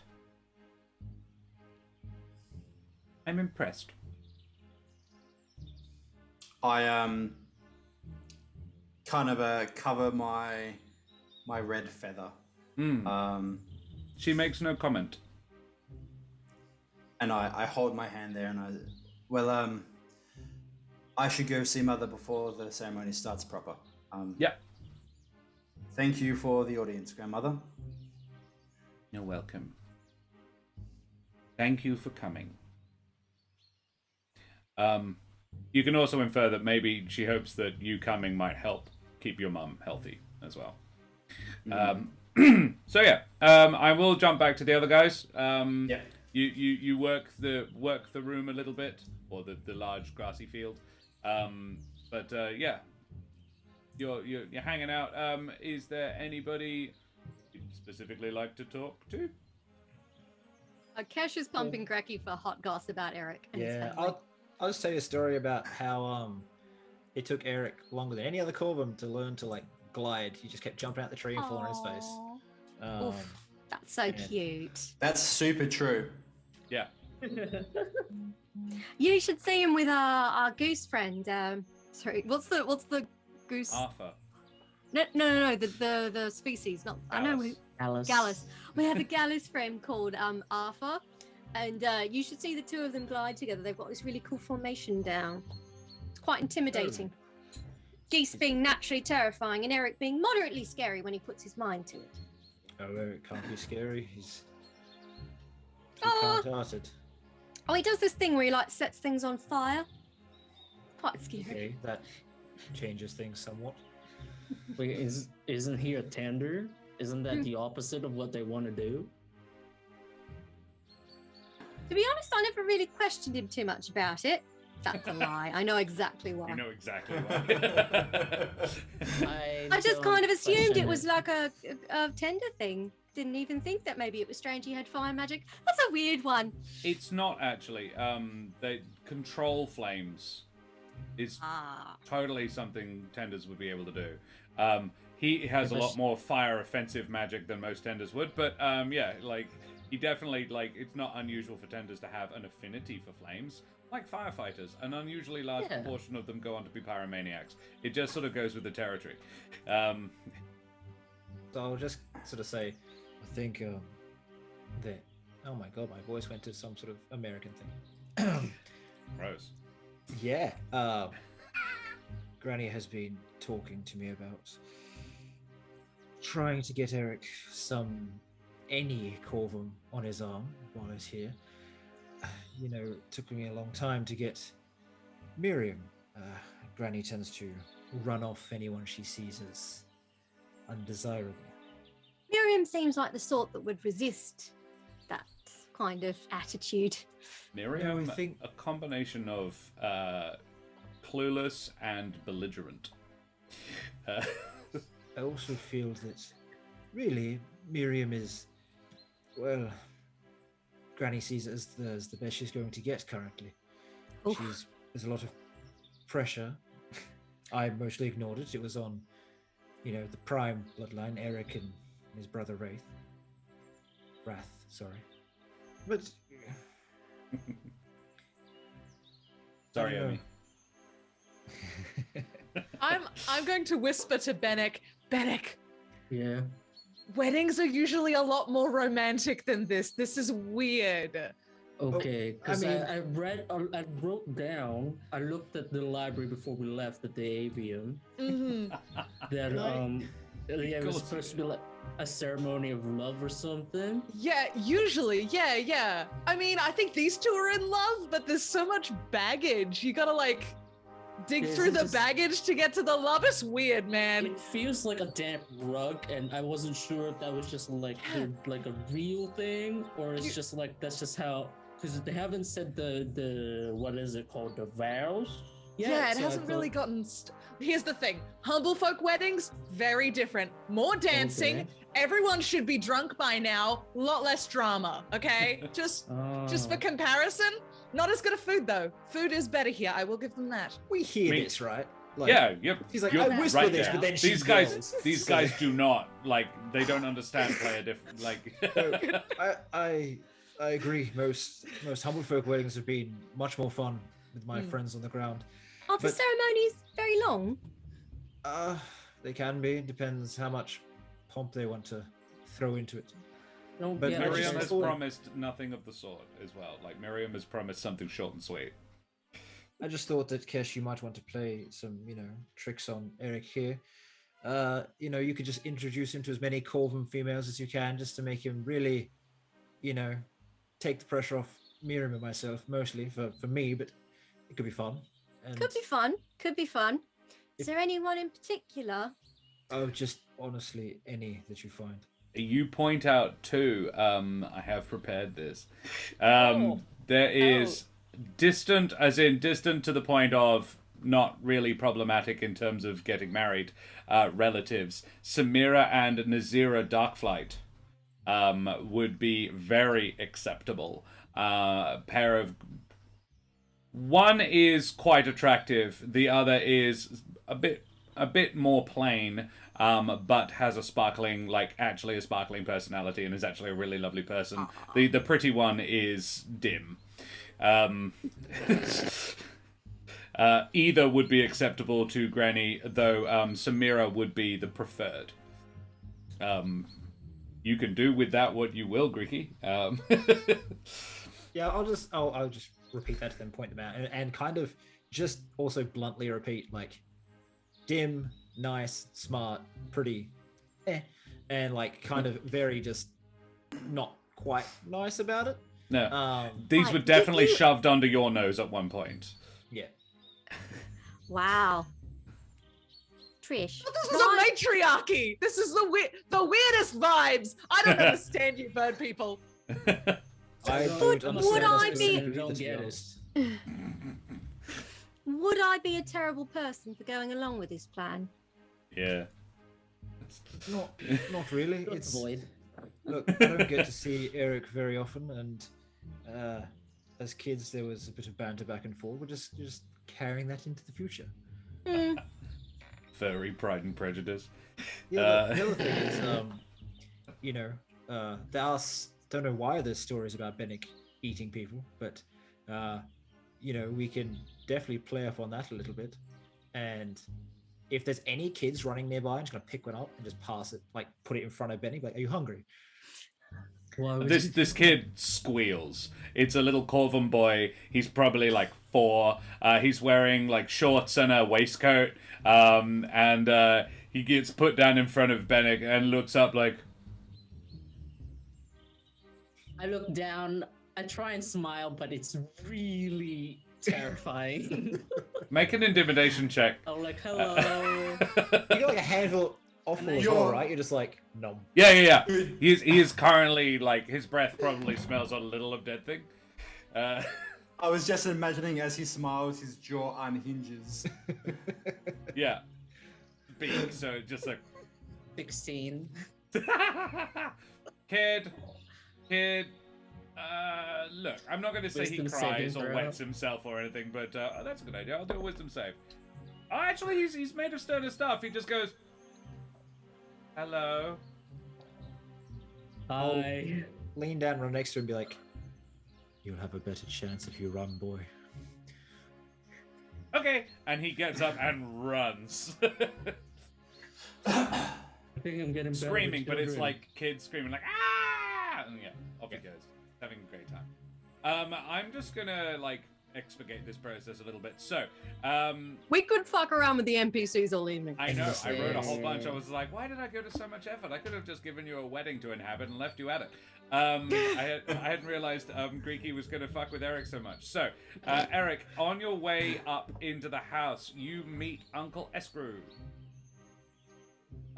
He's coming down. He is looking just slightly concerned. Like there is just a small amount of concern. Escrew, it's good to see you. Oh, Ereq. Hello. How are you going, son? I'm here. You are. Did I how are see? you? Yeah, just some small, tiny problem, maybe. Problem bit, perhaps, maybe. Did I see you'd come with Where's the Kesh. groom? Yeah. Where's the groom? Have you seen your cousin? Oh, Greikie. Yes, he was just with the rest, with Kesh and with Trish and Benneck. What, the defenders of Alderheart actually came? Yes. Well, Kesh actually came with me. Your aunt owes me 5 gold pieces then. Kaya didn't think they'd come. That's good. Oh, well, good then. Let's come with me. What's going on? What's the problem? It'd be Let's easier- walk and talk. Easier if I just tell all of you. He says he gets down to the group, gathers you around. He says, "Small problem. Hi, nice to meet you. I'm Escrew. Ereq." This is So sorry. No, Trish nice to meet Caper, Benneck, Defenders of Alderheart. This Yeah. is Kesh, Major of the Wildwood Brigade. Yeah. Hello. Great. Cool. Small problem. Maybe nothing. We can't find the bride. Oh, is that nothing, Father? Oh, It's the Wales. This is sorry. It's not your dad. It's your uncle. Uncle? Yeah. He's Just called your son like an older dude. Yeah. Yeah, this is the oldest son of Yeah. Yari. It's Fine. a wedding. Either and way. there's no bride. Where? Yeah. That's pretty important for Um, writing on my piece of paper. She's. I went to get her because it's nearly time. And she and the maid of honor and the flower girl are not there. Was there any sign of struggle or anything at all? What would I know to look for? Where were they last seen? Could be they've just gone out to get some air, but I've got a couple of people looking, and I just thought just a couple more ears to the ground. Maybe you can have a look, see what you can see. Yes. Should we go to a room, Greikie? Yeah, I'm where running. Like, All right. probably throwing off all decorum and just gone. Yeah. You, Ereq, if you cared to look, you would see Kaya and Iari being told the same thing, or being told something, and they both appear to have concern on their faces. Yeah. Can I grab Eric's arm and just be like, your granny wouldn't have anything to do with this, would she? Oh well, she helped to organize this. Maybe we should go and look, and then we can decide. Yeah, let's go look, then decide if your granny's whacked the bride. Kesh, you, given that you've had that thought, you can see Granny receiving this information from a guard. There are house guards like this. They actually have a small militia of Shadow Malt guards. There is a Corvum wearing a silvered breastplate, and you know, like the helmets that conquistadors have, that style helmet. He is muttering in her ear, and you can make an insight check on her if you like. Her and Kaya are standing together. Good Cash. 14. She looks surprised and furious. Okay, she looks surprised and very pissed off, so I don't think it was her. We should go. Yes, let's go. And I think there we will have a short breaklet. We've been going for nearly 2 hours, so we'll have a little break and get right back to it. How exciting. Hey, if the wife dies, it's easy to find. I can smell it. That's true, yeah. Alrighty, so we will go for a quick break. Guys, thanks so much for hanging out in chat. It's been lovely having you. Thank you so much to our raids. We'll be back in 5 to 10. Take care, everybody. Say goodbye. Bye-bye. Bye-bye. Vast and ahoy once again, mateys. We be back to Humblewood and our crossover, the first of our crossover series between Monsters of Magic and Flocks and Fire. Welcome back to Of Frivolities and Feasting. And shit's gotten real at Ereq's cousin's wedding, Greikie's wedding. We are going looking for the bride. We have misplaced her. She's probably fine. Yeah, she's probably just on a shelf somewhere. Someone just probably put her down, walked away, and then went, oh shit, I had her in my hand. So, Escrew shows you up to the chambers the ladies were preparing in, which are a large and well lit. It is a great guest suite. 2 bedrooms joined by a communal sitting area. The walls are paneled in dark wood with waist high to waist height, and then painted a deep green above that. There are several pieces of art on the walls depicting pastoral scenes. The furniture is well made and thickly upholstered. Several garments are strewn around, as are plates with half-eaten meals and a couple of empty glasses. Like, you know, morning of a wedding, bridal party. You've probably all experienced that. Everyone gets a bit snacky before the wedding. Yeah. Half-eaten though? Sus. She looked like the wedding dress fit her perfectly, so she could still actually consume stuff and fit.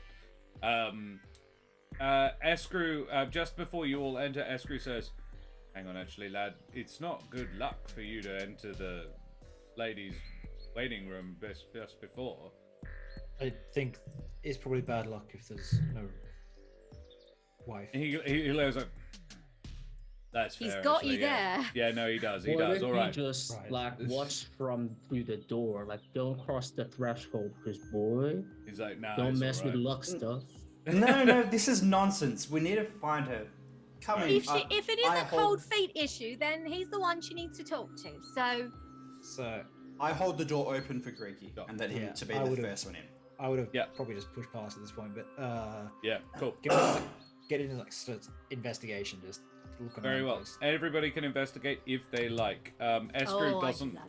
Escrew is not a useful person. He's a nice person. He is not a useful person. Dirty 20. Nice. 9. Any advance on a dirty 20? I only got a 5. 5? I won't do investigation, but I will cast detect magic in case Ooh. something bad happened here. Interesting. So at dirty 20, what did Greikie get? Sorry. 13. 13. Alrighty. Greikie, you can see the girls were clearly wearing their planned clothing for the ceremony, but the bouquet and the flower basket are still in the room. They are not gone. You also, Kesh, Trish finds a sheet with Miriam's vows written on it. What did you get, Ereq? 9. Okay. What I will do, is do a bit of a detect poison and disease. Very well, you do that. There Magic is lasts. some magic around, Benneck, but nothing of any particular note. This room does not appear to contain any specific magical items. There is probably some in the house, but nothing nearby. No And then, invisibility or anything like that. No. Yeah, a spell hasn't been cast in here in recent There time. definitely hasn't been a spell cast in here other than the one that Ereq just cast and the one you just cast in the last day at least. Oh, I keep it anyway. I have 10 minutes of it. Yeah. Ereq, likewise, no poison, no disease. You do actually sense disease, but not in this room. It's a couple of floors up and one tree over. Kesh, you determine that there has been a struggle. It's pretty jumbled and chaotic, but Kesh, seeing through that chaos, sees the telltale marks of a struggle. Noticing a small amount of blood near the window. Well, there are several windows, but noticing near one window there is a small amount of blood. It just like a splash, like a thimbleful, not even, like 3 drops. Can I run to the window and look out? Yes. In fact, Kesh, with the 20, I actually made the DC for this 20. You determined that all but one are locked. And this one, the one that the blood is next to, shows signs of forced entry. Can I see anything out the window? Do I? Actually, no. You can see very little out the window. This is one of the windows that is not facing the party, as in like the wedding. This is at the rear of the manse. How high up? 30, 40 feet. Do you yell anything out, Kesh, or are you just looking around? I'll turn around dramatically and be like, "There's been a struggle. They came in through this window. Look!" And I'll point to the Also blood. react dramatically. Hold on. You think someone's taken them? Yes, someone's clearly broken this window. It's not broken. The latch is damaged. The latch is damaged. Someone's forced the window. And I know that brides can be a bit messy on their wedding day, but this isn't just mess. This is a struggle. Look, there's things that are knocked over. I'll run over and have a look, and if I notice the blood and the sort of like damaged latch, I'll probably just jump out the window and glide. There is a walkway underneath. It's like there's a veranda outside the window. Is there anything on that going back and forward anywhere that we can tell, or is it? I'm gonna join Greikie out there. You can make an investigation check on the veranda outside if you like. So just a new one? No worries. Yes. Me as well? 14. If you like. 14. I feel like I've just been elbowed aside by the two Corvin but dudes. both the Corvin boys check it out. Survival or investigation. If survival is better, I'll take either. A 14 would notice. Oh, hang on. Yeah. Greikie, you find a couple of shreds of cloth, like torn, like the fibers of when you tear cloth. You find some fibers. Yeah, there's some fibers just to the right of the window. And nothing that shows any signs of like dragging or anything like that. If they've managed to. No marks on the floor that you would see, but these fibers are not from a wedding dress. It's not nice fabric. It's very coarse, rough fabric. Color? Like tan, like just normal, like uncolored, like just the way it would come naturally. Hessian, probably Hessian, so brown. I know that Benneck's a caster, right? Yeah. I also just cast something in front of your face. Yeah. But like, Could I've been a detect me. bit preoccupied. I wanted to know like how much of a caster, if you're just like baby caster or big boy caster. Benneck, can I get a hand again with the American over here? Oh yeah, sure. I hold up the fibers. Are you able to locate object or anything like that? I know the spells that help you find people, individuals. Unfortunately, no. My specialization is in abjury, not divination. But there is... I don't know that in character, actually. But there's like a dude that's like great at it. If only he was here, you know, Corvax Ravania, please tell me he's here. He's at the wedding. He's not here in the room.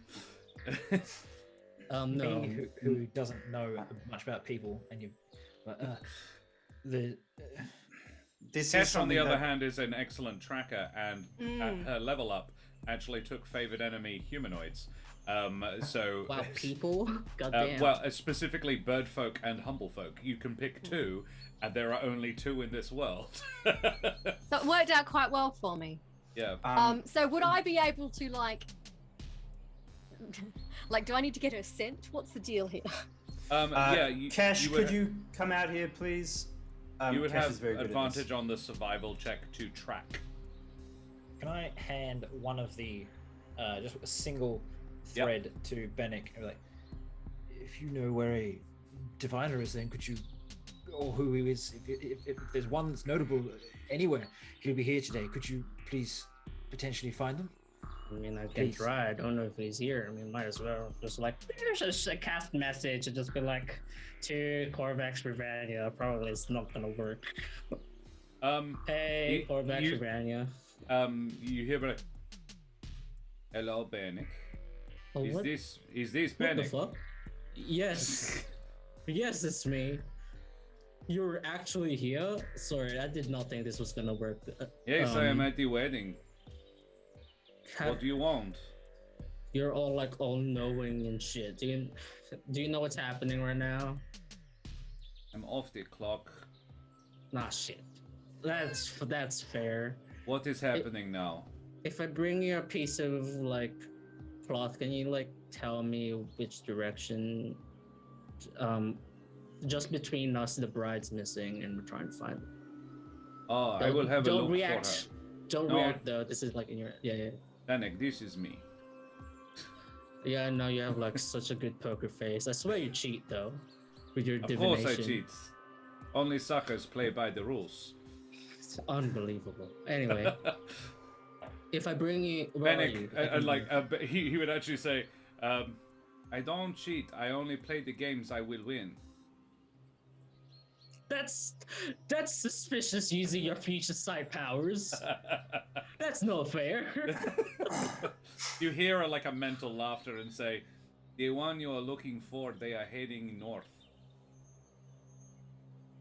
Great, thanks, man. I'll talk to you later, I guess. I was Meanwhile- not expecting you to like utilize Ravania like that, you cheeky fucks. Don't bring him in the wedding. I rolled 27 on my survival check, DM. Kesh, And I you will also pass you. find tracks on the ground and the way you're supposed to. Yeah.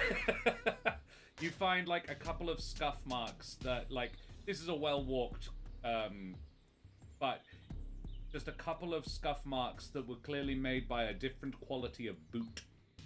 And Kesh, after about sort of 30 feet around the like following these scuff marks, you find a body in a cupboard. It's sort of been like stuffed into an outdoor cupboard. Oh no. It's a dead guard, a raptor. Oh no. She has had her throat slit and her weapon is missing. The house guards of this estate are armed with halberds, and so yeah, hers is gone. Has the guard been like disrobed in any way? As in, like, did No, they? she's wearing usurp- her armor and Okay. everything. Yeah. Okay. Benneck, you can make a survival check on the body Cool, if I- you want to determine stuff Yeah, about it. Yep, I do double check my facts. I tell Kesh what Ravani said to double check the tracker, the And information. it would, Kesh, you can find that the tracks lead off the balcony. They left the balcony here. I have a question about the balcony. Are we on a balcony or are we on a walkway? It's both. It's a sort of It's a think like a Queenslander, like the full around deck out the side of the house. Okay. That, but like 30 feet up. Does it look like it could be accessed by someone who couldn't fly? No, you suspect that this getting down would have been a birdfolk job. They- though- Like, is there a way to determine whether they went up or down, or would that just well, be you guesswork? can't go up. Birdfolk Right. can only go down. They can glide. They can't fly. There's Looking. no evidence of like grapples or anything like that. It would have come in as a No, guess. it doesn't look like there's been rope or anything. Benneck, did you do the survival check on the body? I did. I rolled an 8. I got a bit high on this sudden like release of the stench of It's death. definitely death, but it's very fresh. Is there like I anything? hold back the drool. Is there anything obvious like down there that would be like a target? Is there like a path leading away with From the footprints on it, maybe? 27, I would tell you, like, you're 30 feet away from it, but from the 27, you can see where something heavy landed. Like, you can Oh, see yeah. footprints that are, like, they caught, you would guess someone caught something. Right. Threw the bride down? So you would know also that all three of the bridesmaid, the maid of honor, and the bride are all birdfolk. In fact, they're all Corvan. But if they Um, tied them up, No, they sorry. couldn't The glide. maid of honor. The maid of honor actually would have been a Greek.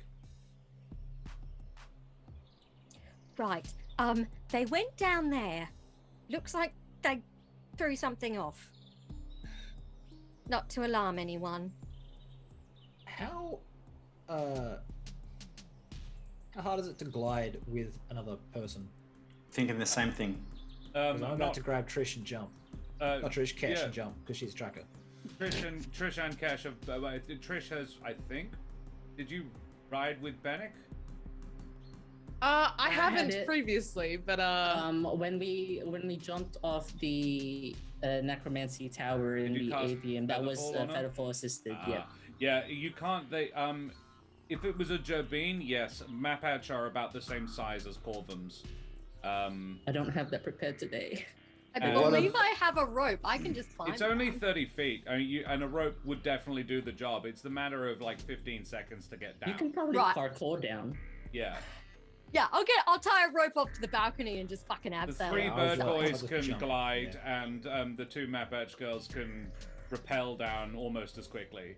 With the Yep. rogue and the ranger, they're competent people. This I isn't for going to slow them sure down too make much. no mention of the height, considering that I don't have Featherfall up and knowing that Trish is afraid of heights. I just it's sort of like not- grit my teeth and go, "It's fine." It's only not 30 that bad feet." as well. It's only 30 feet. It's like, it's 2 stories. It's not that bad. I land Black Widow style. Yeah. Kesh, Yeah. you Yeah. have your Leg out. rope back. My Arthur still has my rope to make the giant lasso. Damn it! I nicked it off him in the pub. Could have thought of Cool. Yeah, you guys are gonna presumably hurry along towards Yes. where the people are going. I am Yeah. tracking like the bride's life depends on it, which it may do for all I know. that. Are we concerned about whoever we're tracking being aware of us approaching? Probably. Gather up, just a moment, just quickly. I pull some shadows over us. It's up to Greikie whether he waits or not, but I am casting Pass Without Trace. You do that. On everyone within 30 feet of me, and it's an action, so You do Greikie that. will probably be in it. We all become if you Alright, wait so actually, yeah, you just bit of- very quickly at the bottom of the the landing as the raccoons get there, you cast it and then you go. I assume. Yes. So, bolting off. Just make yeah. a survival check to run and track. If that's all right. very well. Survival check it is, please. And I anybody need else who would to- like to, Kesh, you would have advantage, but you need to do it again. 23. 23. The fires of lava guiding him, but I Yeah, get a 26. I rolled a nat 20, so Nice. Oh shit, nice. Yeah, Yeah, dirty 26. Escrew has left you at the balcony and said, I'll go tell the others. You guys Stole! Yes. Yeah. Stole I'll furiously. I'll tell a Tell story. him she spilt something on her dress. I was actually going to get guards. Maybe you might need backup. Guess we'll find he's out. just talking to the trees Tomorrow. around because we're all like just Yeah. running off. Yeah, you're a long way. Escrew, we don't need guards. We've got the defenders of Alderheart. So yeah, your quarry is heading due north through the forest, but the effort of carrying 3 women seems to be slowing them down badly. Is what your very, very high survival checks determine. You following them is not overly difficult with both of those checks. A trio of struggling bridal party is creates something of a disruption through the underbrush, making it relatively easy to track. Favoring speed over stealth. It will. I'm guessing, yeah, they are, but I'm guessing you guys you're naturally very stealthy anyway, but I'm guessing you are full pelt, like running, yes? Yeah. Yeah, I'll keep to the sort of like just off the track underbrush alongside it. Yeah. And should I stealth? Well, what I would like you to do first, actually, is give me a con save. Because you are going to be running flat out for about 10 minutes before you catch up to these guys. But at the pace you guys can set and the pace they're setting, you can catch them. Do we all have to roll that con check? As long as you are running full pelt. Well, I feel like I'm trying to keep up with the distressed bridegroom at this point. Yeah, make sure he fair. doesn't get lost. Fuck. Um, That's what happens if I eat awful before Yeah, you're full, are you? a 6. A Oh, 6. no. I got a 9. I cast a mage armor, by the way. Very well. I got 11. I've been rolling like shit. 11 is enough. I didn't make the DC particularly high. In fact, I made the DC 5. So, Benneck is also fine. I passed. Yeah, you Yay! passed with a 6. It's really like it was basically if you are super tired. Trish, can I get a con save, please? Trish has to get like a 2 on the dice for this to be. Speed 5, please. Don't fuck it up. Frozen again. You're not going to believe this. I just rolled a 1. Oh my god. No. Okay, well, So- Trish, you have a level of fatigue from all the running you're doing. Wonderful. Yeah. Okay. However, perception checks, please, would be next. I'm going to say the pass without trace exempts you from needing to make stealth checks. These guys are clearly focused on getting away. They're trying to move as fast as they possibly can. 16, DM. 16, thank you. 19. Any advance on 19? Any advance on 19? I rolled have a 20. natural 1. A netheril 1. You are very hyper-focused on just getting there. Also too focused in changing the formula of my mage armor so that it looks neat with my suit, because it's not gonna fade away and I'll go back to the wedding and they'll be like, Yeah. why is there a spell cast on you? I'm like, it looks nice. Fair. You do that. Yeah, you look very fancy, Benneck. Kesh, you can hear people. You can hear people up ahead. Trish, you can hear them well enough that you actually make out a couple of phrases. You hear the phrase, "Why did you bring all 3?" And another one says, "What was I supposed to do? I don't kill kids." "Oh, the half with it. Maybe we'll get a bonus for the other 2. Yeah. Can we discern our species from these voices? Or rather, can Trish? No. Since I can't hear. Yeah, you could just make out what they're saying, but not species. However, yeah, if you want to, so the real trick is you can make out up ahead. There is a small clearing. You can hear people discussing stuff. Are you gonna just jump right in, or are you gonna actually take a moment and see what's going on?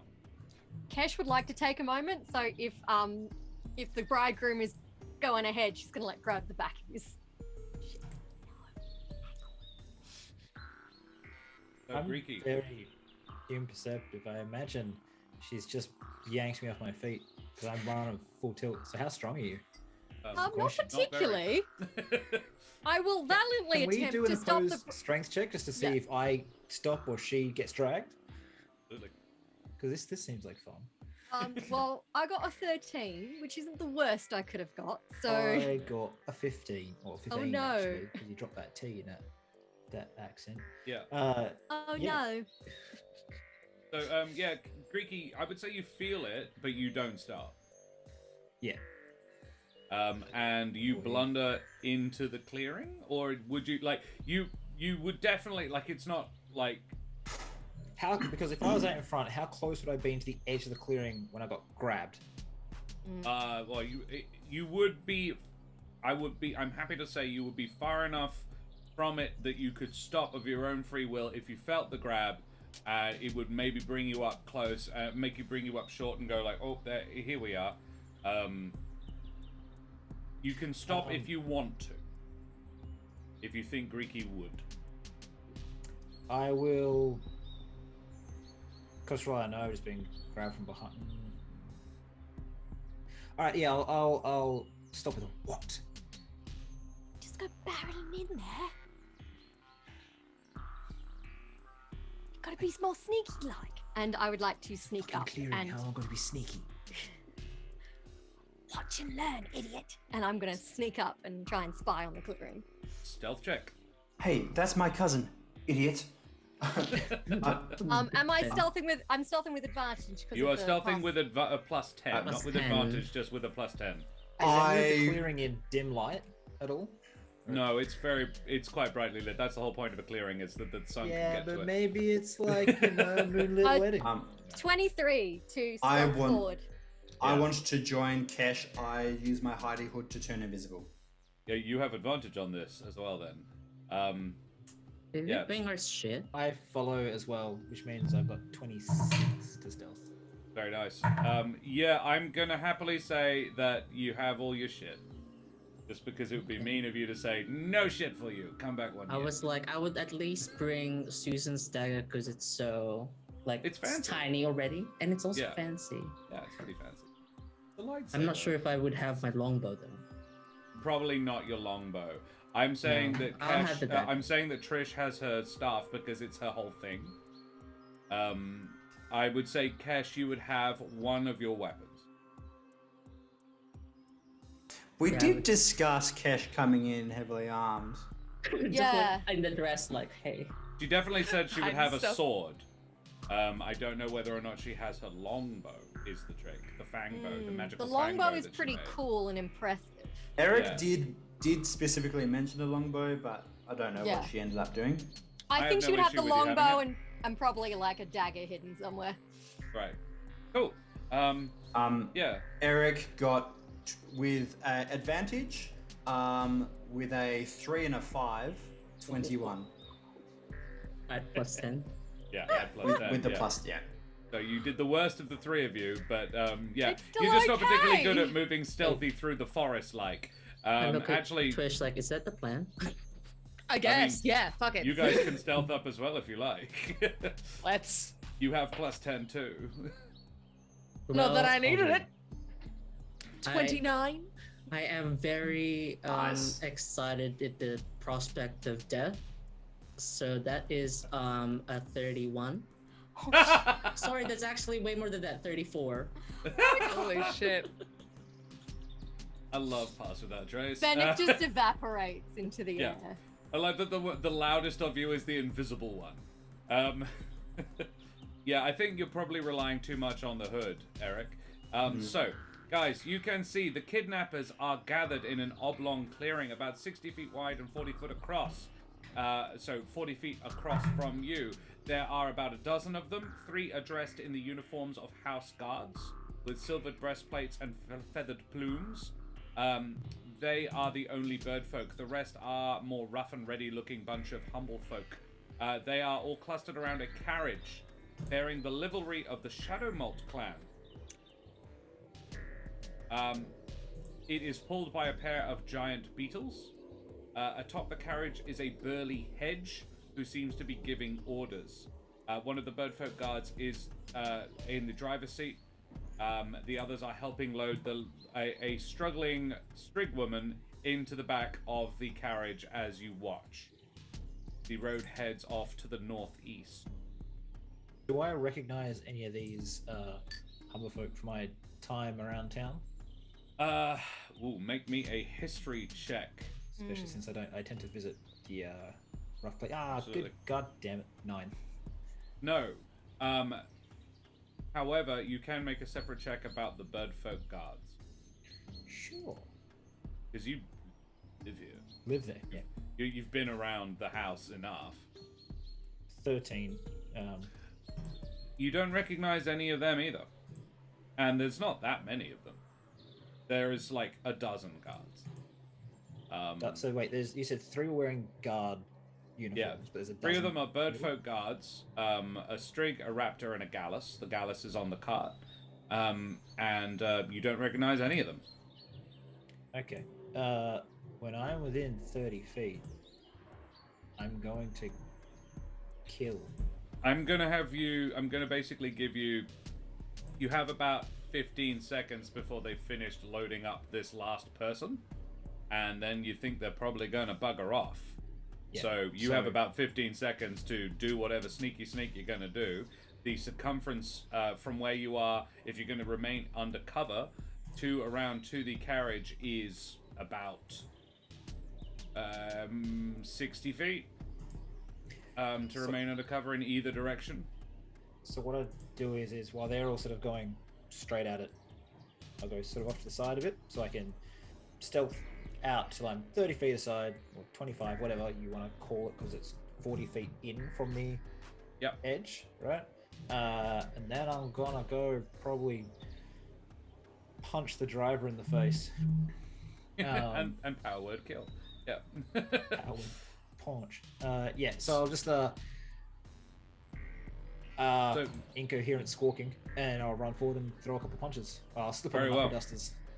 So guys, Greikie sneaks off to the right-hand side, stealths off to the right-hand side. He does not appear interested in waiting to formulate a complicated plan, but it doesn't look like there is time to formulate a complicated plan. You have about 10 seconds to make your own preparations before you think Greikie is going to start some shit.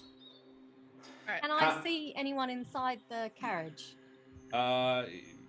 You would be able to infer that that's where all 3 of the women are. There does not. You can't tell whether or not there's a guard in there with them, or someone. What's pulling the carriage? Giant, like stag beetles. Okay. How many are there? Sorry, people? 13. Pull up. Baker's does. Okay. I'm Not gonna all of them would fit on the carriage as well.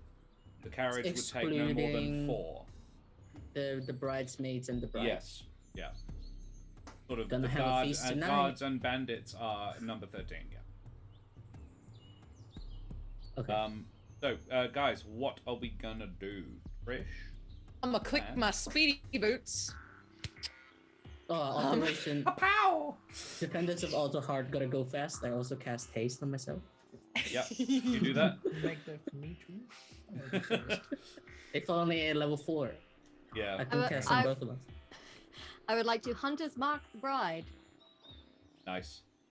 You can't catch the idea of you can't catch the bride, but you do catch the maid of honor. Anyone in the carriage will do. Yeah, you If do it that. gets out of here, I want to know where it's going. You do that. Very well. Ereq, what is your plan? Falls lightning, kills everybody. Unfortunately, did not prepare that. Damn it. How many? Really, it's a wedding. Of the how many? Of these, Fireworks, man. how many of these bandits are like ready to, like on the reins? As in, They- how many people are ready to drive the carriage? Yes. One. Right? Great. Cool. I am going to cast Scorching Ray at 3rd level. Very well. In which case, we will do this surprise round that you guys have all prepared. And then I think we'll call it for the evening. Roll me the initiative to determine just what order you guys fuck these people up in. 11. So we have a 18. Greikie gets 11. Kesh gets an 18. 18. 1, 8. Trish also gets an 18. Correct. You both have a fairly high dex. I think you've actually got the same dex. Plus 4. Yep. Yeah, in which case you guys can choose which one goes first. power. I also Well, get Rach does +1. have the speedy boots on, so it feels logical that she would Alright. be faster than Kesh. I will say that Trish gets the 19 of the 18s. I'll roll for the other guys. An 8 for the guards and a 14 for the important man. I got a 15. A got a 15. 16. Oh, Benneck got a 16 and a 15 for Ereq. It's The man that banking gets up time. and runs first is going last. It feels very weird. Yep, love it. You Well, trip you had over the a tree furthest to root. go. So you had the furthest to go, because the rest of them seem to be doing it from where they are. So, man who gets up and punches will do it last. But I think Trish, you are 60 feet away. Your speedy boots are active. Your spear is in your hand. What do you do? I go for whoever looks like they're driving. I'm Very gonna. well. This driver's gonna get fucked up. So the driver is Excellent. about 60 feet away, which is your movement. So yeah. I run up on him, and I stab with my lance. You do that, make a stab attack with your lance. Oh, and Brendan does it. Nah, I'm done. This one dead. I love how it was Rachel's internet connection we were worried about, and she's been fine. Yep. Yeah, most I only got an 11. That is not a hit, I'm afraid. Offhand dagger? You may Okay. do that. Yeah. Excellent. Offhand dagger. Let's do better this time. Stab him. 18. An 18. I'm going to check. Probably. Yes. Yes, it does. Excellent. All right. You stab the driver. Yeah, I frickin' do. How dare you ruin the wedding? oh 4 damage. 4. He takes 4 damage. Driver takes 4. I'm gonna pretty less. Cool. No sneak attack on that one? As well? No, not really. Oh no, it's a surprise run, so you would get the sneak attack damage. Good roll. Oh, nice. Oh, great. I'm so used to the machine doing it all for me. Yeah, that's true. 3d6. Or is it Oh, 2? dear. 3d6. I think All it's right. 3 at this point. You're level 5 in Rogue. I didn't think 4 was enough. Thank you for reminding me of that. 3d6. Hate this place. 12. 12. 12 sneak attack damage. Including the 4 or 12 plus 4. 16 total. 16. Nice. Very nice. That's better. All right. Yeah. So, Ereq, I believe. No, Kesh. Sorry, Kesh is next. Then it will be Ereq. Then it will be Benneck. Then it will be Ereq. Karen, what do you Yes. do? I shoot step somebody. forward and reach out one hand and cast Hunter's Mark on the maid of honor as she is bundled into the carriage. You do that. Or That is your the bonus bride? action. Do you want to Oh. make an attack? Yes, then I will draw my bow and try and shoot the guy pushing the maid of honor into the carriage. Like it. Like it. Oh, I like that. Yes. You do that. Shoot him. I do it with great accuracy at 24. You fire your bow with great acuity. What damage type? Fire, please. Hmm. I'm a little angry. Yeah, sure. You This guy you gets shouldn't shot mess in the with the back with some bride on fire. the wedding day. Roll the damage. 12 points of damage. Unfortunately, no bonus because I didn't put Hunter's Mark on this Yeah, dude. you cast Hunter's Mark on somebody who you're not trying to kill. No, but if they leave, no, I no. can find. I think it's a understand. great idea. Yeah, I think Yeah. it's great. Yeah, I definitely. thought about So it. this is you're doing this on one of there's a Vulpin man, a bandit-looking guy. It takes 12 points of damage. Anything else? Gets a bit singed. He does get a bit singed. Oh, do I get extra attack? Yes, because you're. Okay, great. Just checking because it was a bonus round. No, thank you. Yeah. Holy shit, 26. I shoot the poor bastard again. You do. You shoot the poor bastard again. He How is much damage very did you do? singed. It was 12 the first time and. 13 this time. Nice. Yeah, he staggers as these two arrows lance into his back, one next to the other. He doesn't drop, but he is very, very, very hurt. Yeah, he's struggling to. He drops the maid of honor on the ground. As he like and sort of staggers backwards. Yeah, that's Kesh. Kesh, do you move? I don't think so. No. So you're the edge of the clearing, 40 feet away from the carriage. Yes. And about 30 feet away from a group of angry men. Yes. And a couple of women. And a couple of women. We equal opportunity bandits. Benneck, Okay, so I cast haste on myself as my normal action. you do that. And then I kind of just I do like a walk, a phasing walk like after image. But as I get to the wagon, I'm gonna, with my hasted action, use an object, which is my totem, and turn into a dapper freak. Because we're the vanguard and we're gonna taunt people. Oh, you do that. You turn into a dapper efreet. You look sexy as fuck. I look If you were a so fire muscular and elemental, hot.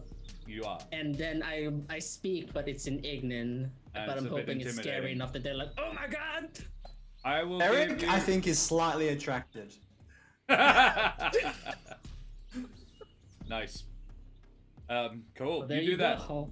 Marry Yeah. me. Now we know. So So yeah, you if we do that. set one of these Corvum girls on fire, he's going to be more into it. No. Oh no. Benneck, make me an intimidation check on these guys then. With advantage? Because I am scary? Yeah, maybe. It's just my charisma's Sure. little shit. Oh, do it with advantage. Intimidation. Oh, that's Oh. cocked. That's very bad. That's pretty good.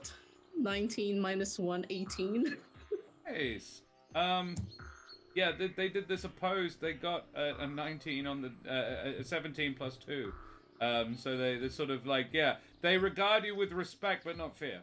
It's like, oh shit, Nah, shit. there's shock. There's you have definitely got their attention.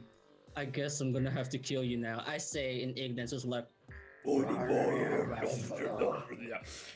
Like smoke Shrug. and fire come out of your mouth. It sounds like the fires of hell talking, and they're like, oh, I just fuck. not- They are drawing their weapons and ready to try and attack you. Basically. great, that was the whole plan. That was your whole idea there. Yeah, cool. I'm assuming we had no idea Bennett could do this. No, Only Holy Trish it'll does. be even Shit. more stunning when Trish does it. If Trish does. Yeah. Turns out, yeah, Greikie, turns out one of your wedding guests is actually an Ereq. In disguise, and he eats babies. So, No, it's not coming. one you offered him as well. You're a monster. All right, Ereq, your turn. I'm a child at your own wedding. How could you? Huge family anyway. I said Scorching Ray, but I realized I have another thing. I'm going to cast Plant Growth.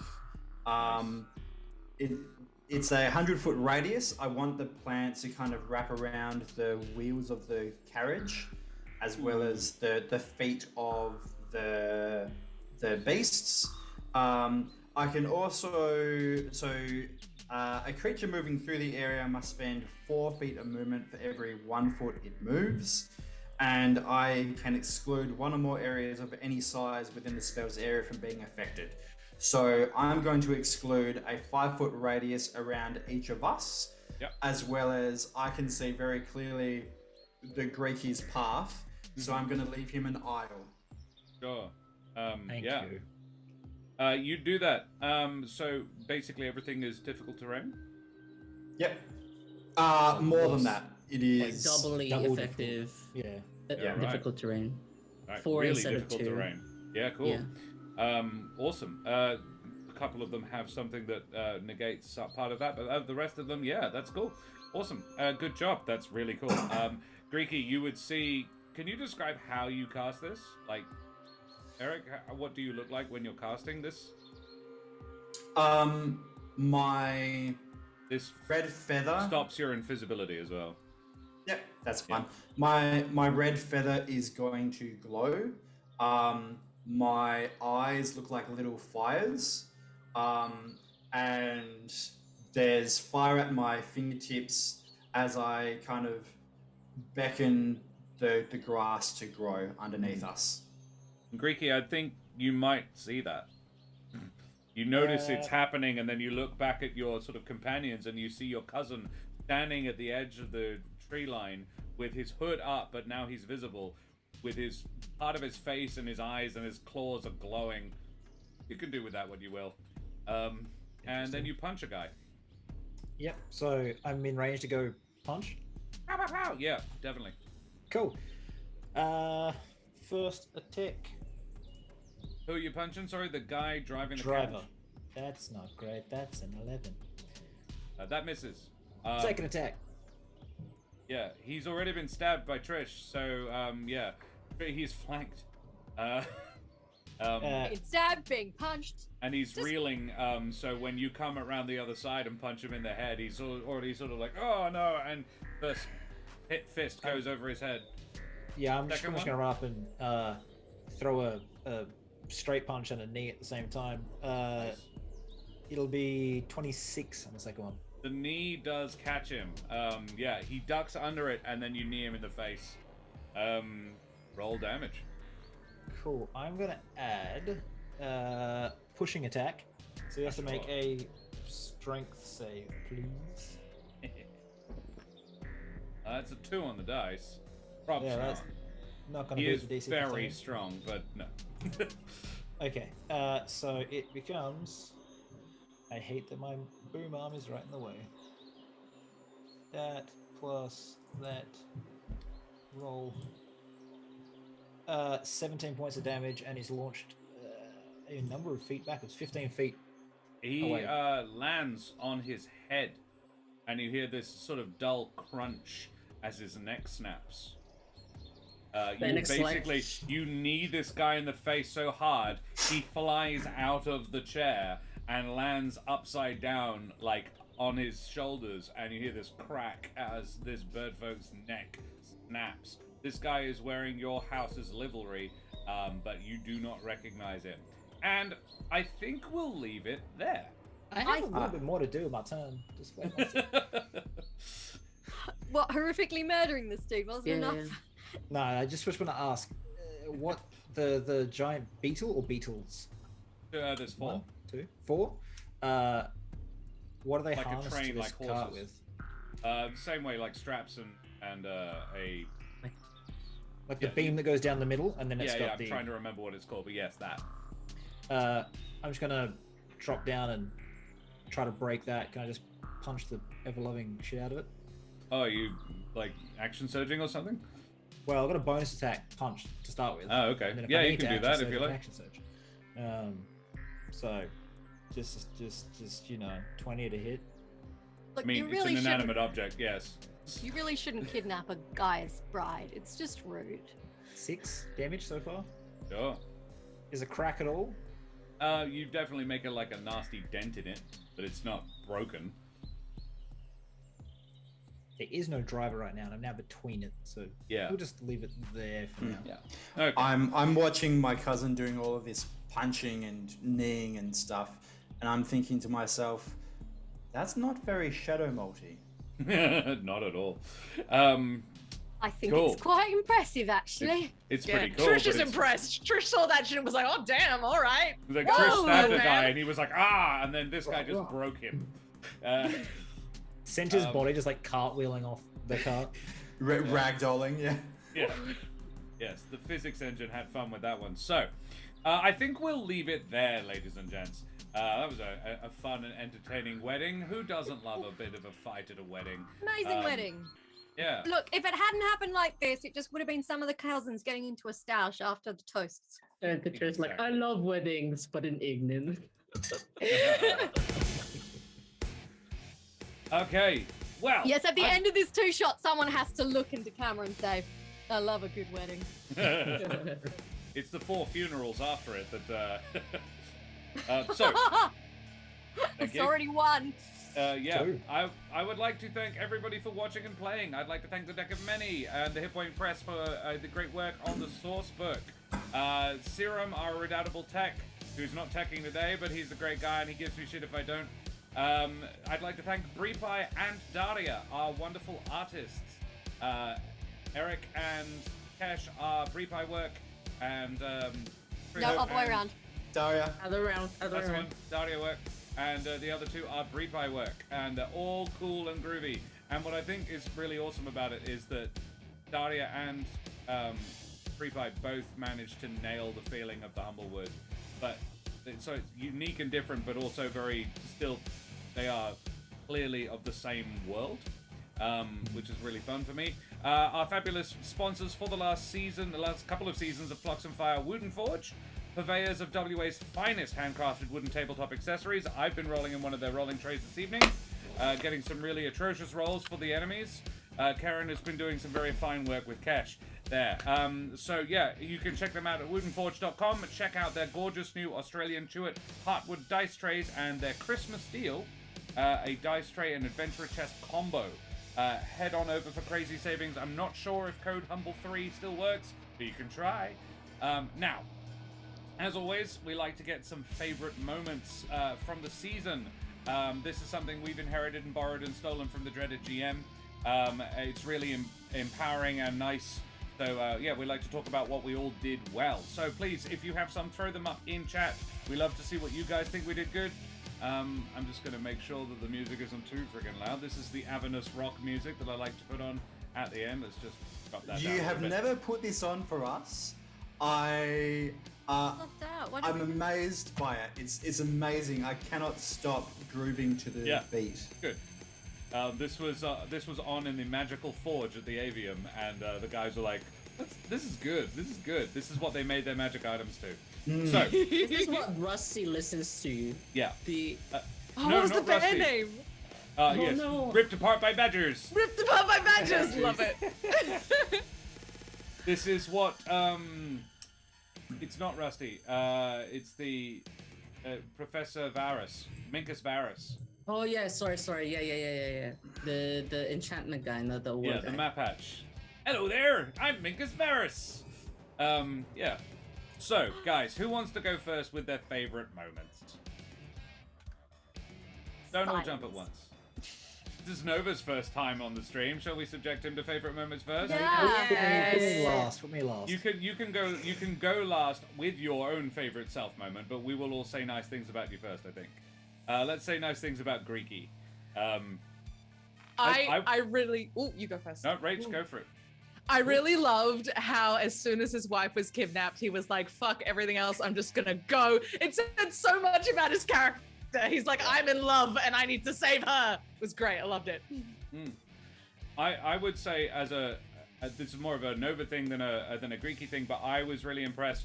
I threw you into a mix with 2 players who've been playing these characters for 3 seasons, and 2 other players who've been playing their characters for 1 season, and there's a bit of cross-contamination. They all know each other quite well. Like, Brendan and Karen both know Dan and Rach a bit. Rachel and Brendan, not so much. But yeah, so you're in the middle of 4 people who know each other or have played together before, and you haven't played with any of them very much, or even at all. And I you think. dealt really well. And you brought a character who's brand new to the area and the room and the world, and you've never played in the world, and you dealt really, really well. I was really impressed. Thank you. I would like to jump on board with that on a similar note. Nova, you did a great job of making Greikie a shadow malt, and of having him fit in with this family in a relatable way. When Josh told me that you would be playing a cousin, I had trepidation about how well they would get on. And apart from the shit stirring, most of which Ereq is not aware of, I think you've done a great job, and I think they will get on quite well when they get a chance to actually talk. Yeah. I enjoyed Greikie immediately telling Kesh embarrassing stories about Ereq. Just, it's total family vibes. Like, oh, you know my cousin. Did he tell you about the time he did this? I'm like, no. And that story that you chose to tell, I don't know how much Josh told you, but like is 100% Ereq. Like, he's not a good flyer. It's in his backstory. He actually chose the grounded backstory, so he's really not good at flying. I'm glad I managed to pick that particular story. Dan, what do you reckon? What I was gonna say was I really like the exemplification of a way to bond with the random strangers is to throw somebody you have in common under the bus. Yeah. Oh my god, it is. Yeah. Yeah. There was. Sorry, I want to just add a line because no one else has said it, and I think it set the tone perfectly for Greikie as himself, as well as a shadow malt of the. Oh, there's only 2 of the defenders of Alderheart. Oh, you're good enough. I also, just as another, because I want to slip in another one, I really liked Greikie's relationship with his mum. Like, the very, very first time we really see him, and he's like, yes, mother. Yeah, I really enjoyed that sort of, of how I had pitched her and him feeding on that, Yeah, what do you reckon, Nova? What do you think you did well? I kind of liked what you said about the, you'd be good enough. It's a difference how I'll act around mother and grandmother, and then when I'm just chilling with the rest of you, they expect a certain behavior. Yeah. And as soon as I'm away, I'm like, would you like to hear some stories about my cousin? Yeah. And just like, oh, it's actually a person. Yeah. Yeah. So. Yeah, cool. Omi says, favorite Greikie, talking about feeding kids to Benneck. Yeah. Please don't eat feel my... so supported. It's oddly like, wow. I feel like there's going to be a fresh meal for you soon as well. Oh, there's going to be a bunch, apparently, from what this Yeah, happy. More than one. Alrighty. Well, that's flattered enough for Nova. Shall we talk about somebody else then? Yes. Dan. Talk about Dan. Dan. Oh, me. Yeah. We've got one from Shadow Silver already scaring the kid. Having a little phone a friend with Ravanya. That was really good. That was gonna be my choice. So yeah. I love Benneck just eating all the canapes the whole time, and just like. I've ready to meet you. Yeah. Yeah. The detail you brought into that kind of decision was lovely. Like, I was cheating by eating actual food. Another line that I liked of describing the tension in the air of saying it feels like a damp rug. Yeah. That was great. I loved you taking notes on the wedding and also having had done research on weddings before coming. Adorable. Loved it. And totally what Benneck would have done, yeah. I really enjoyed. I really enjoyed the aside to Ereq. The just FYI, you might want to keep your chin up because you reek of vulnerability. He's like a nice dude. I could probably get along with Ereq. Yeah. Okay, amazing chat. I need a second. I think they would get on better, even better now that you look like an Nefertiti. Yeah. That's her. Hello. I did like that line, and you're like, I love weddings. Like, you know, you finally got to do the thing you wanted to do, which is just kill things, I guess. I got to stab things. I did not expect. It wasn't. Weddings I are didn't great. read up that there was stabbing involved. On a good pleasant surprise. Cool. This is a Alrighty. Shadow Mold tradition. Someone must die. What do we think of Karen's work today? Let's talk about the mother of bunnies. Kesh, what do you think? What was your favorite self moment, Kesh? I kind of love that Kesh got to the wedding and you, having promised Ereq that, you know, should look after him and keep an eye on his back, was really like, you should go talk to your gran! You should go talk to your granny! Can I set him up with a girl while we're here? That would be so funny. Yeah, that immediate, like, let's fuck with Ereq was great. I enjoyed that. I think Kesh kind of walked in and went, well, Ereq is clearly overreacting. These people all seem delightful.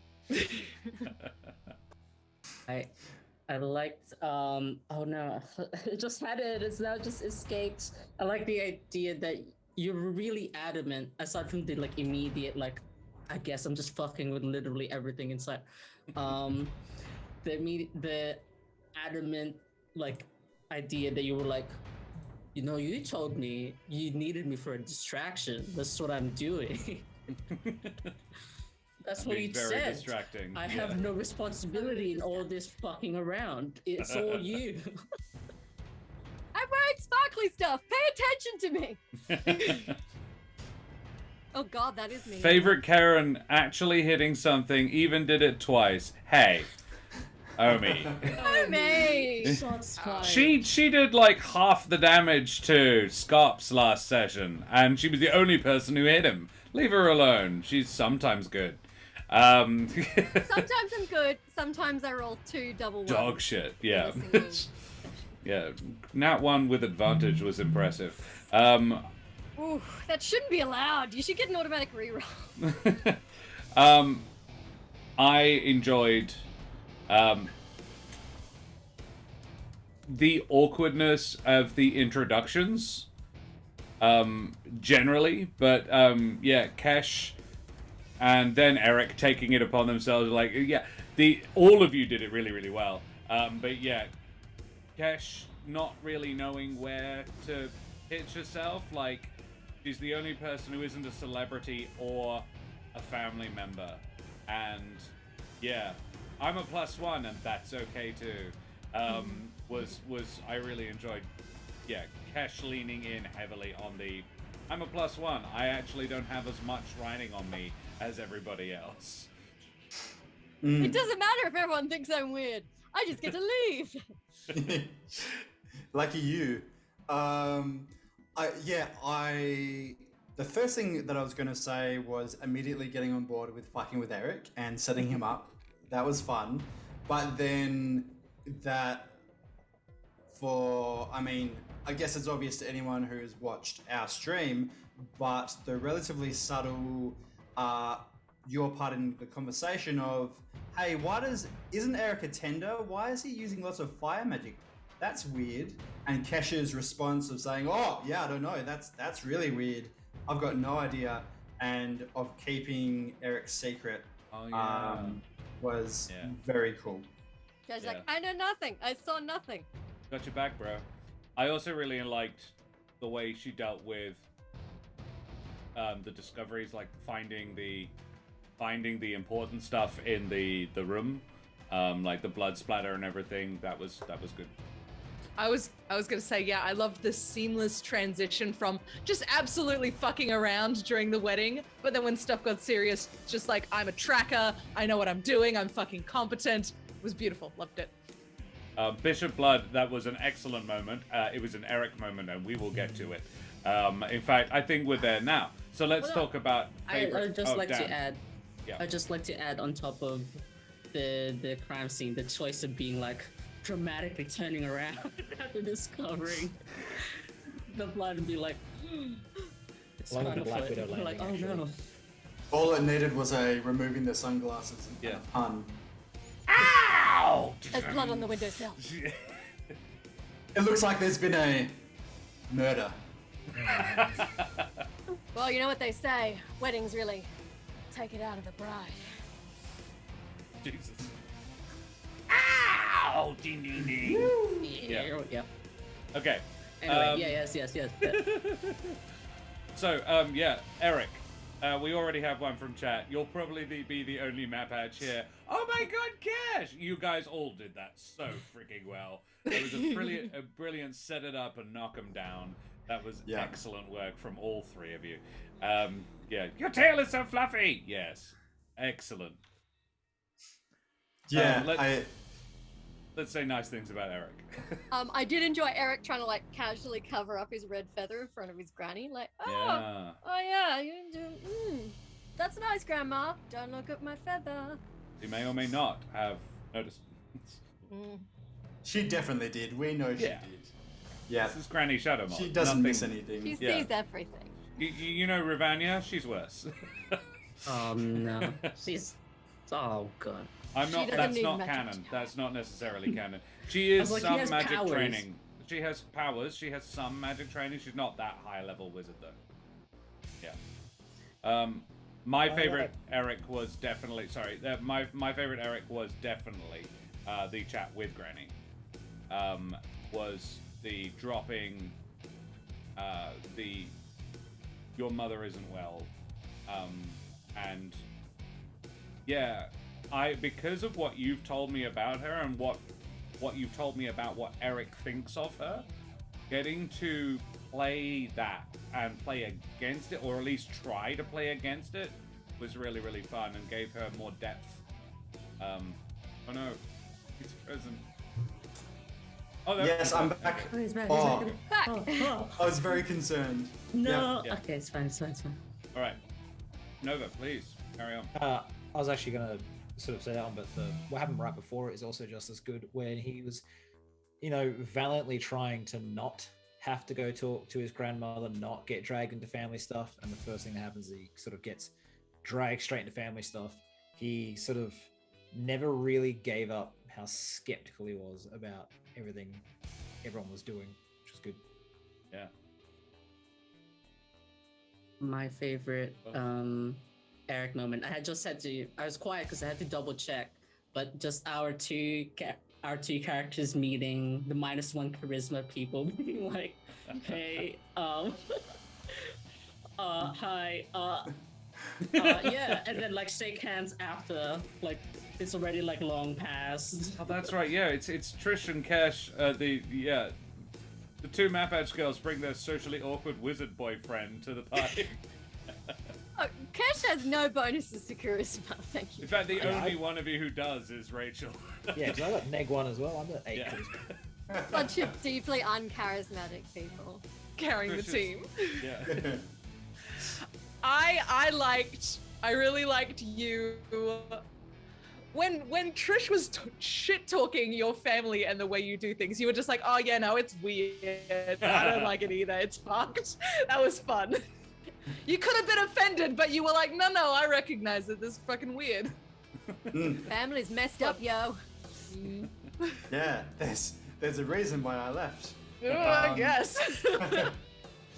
I guess my favorite me thing was the awkward tension and holding that character-wise and physically holding that as well for the majority of that. Well, I'll talk a bit more about the conversation with Granny later, but yeah, that was... I felt like I was under a microscope up until we heard that the bride had gone missing, and it was very awkward. It's and not very about me tense. Yeah. So that was really fun how all 5 of you ganged up on me, ganged up on Ereq to create that tension. Yeah.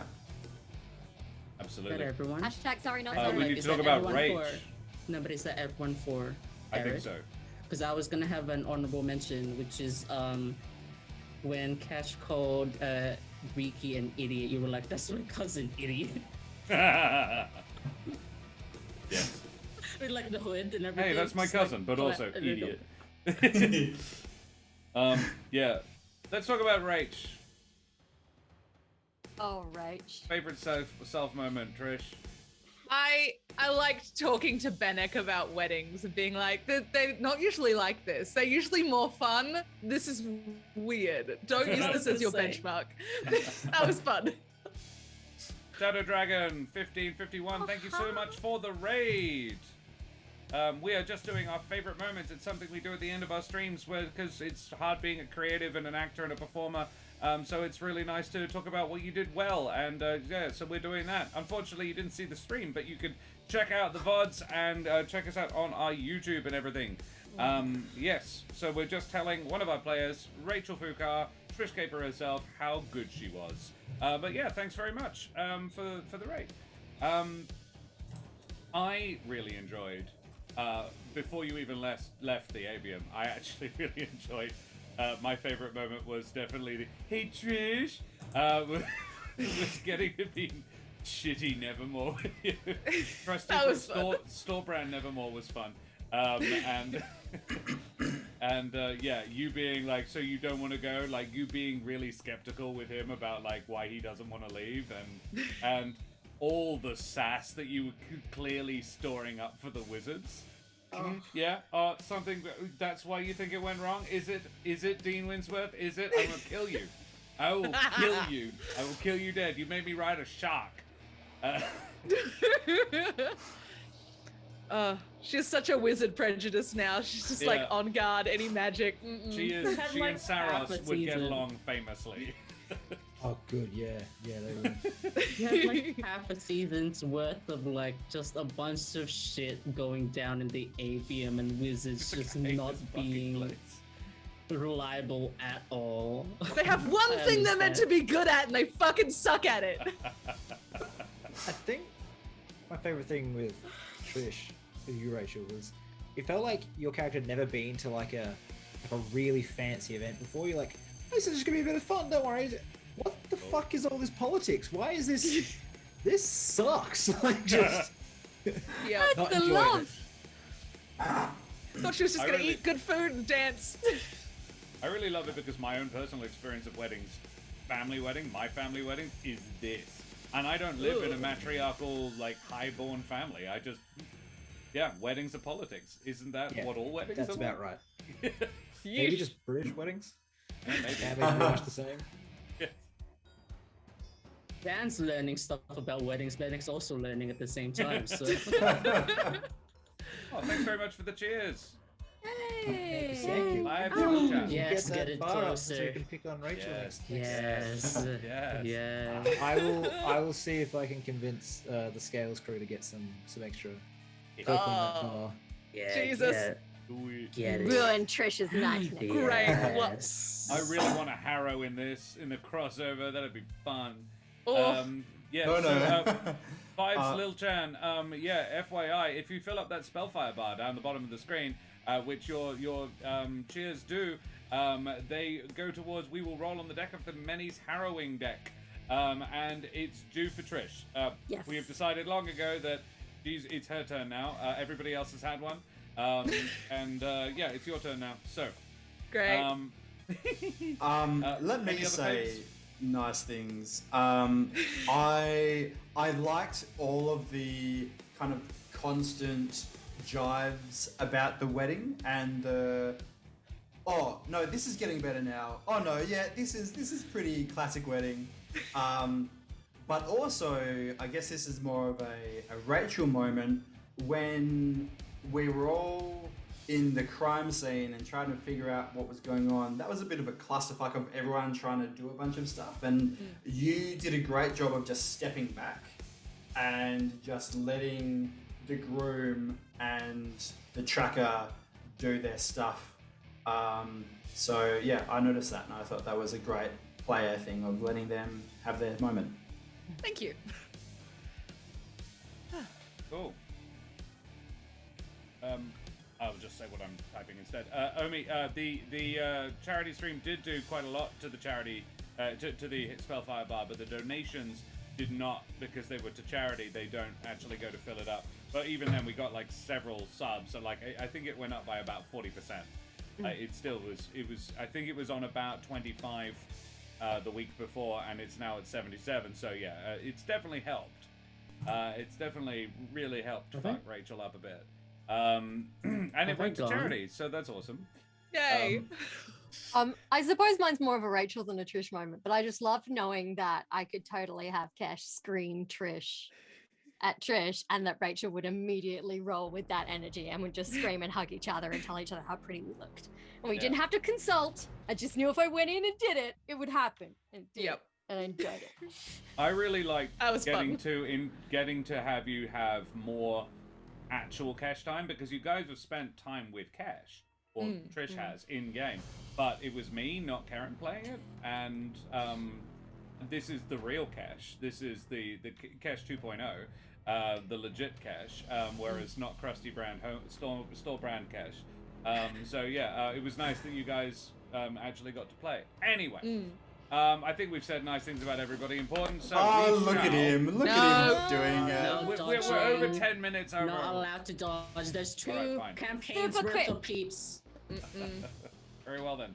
Okay. More 100 biddies. Thank you so much.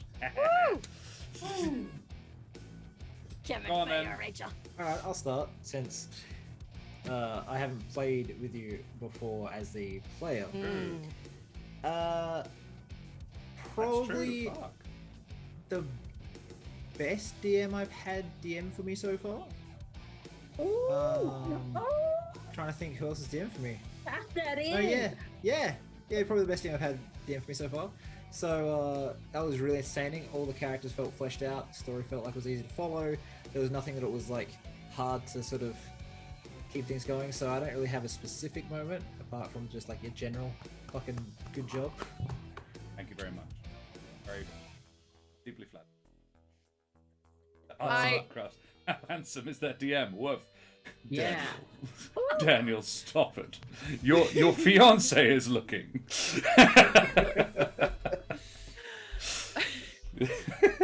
For those who don't know, Arts and Lovecraft is Daniel, Rachel's partner, who is a mate of Not mine. me. Another Dan. He's Other clearly Dan. gotten home from work. Yes. He's been watching for a while. I've seen him chatting. Yeah, he's been in there. He's been there for a while? Yeah. I didn't notice. I wasn't paying Dan and I attention. play Warhammer together.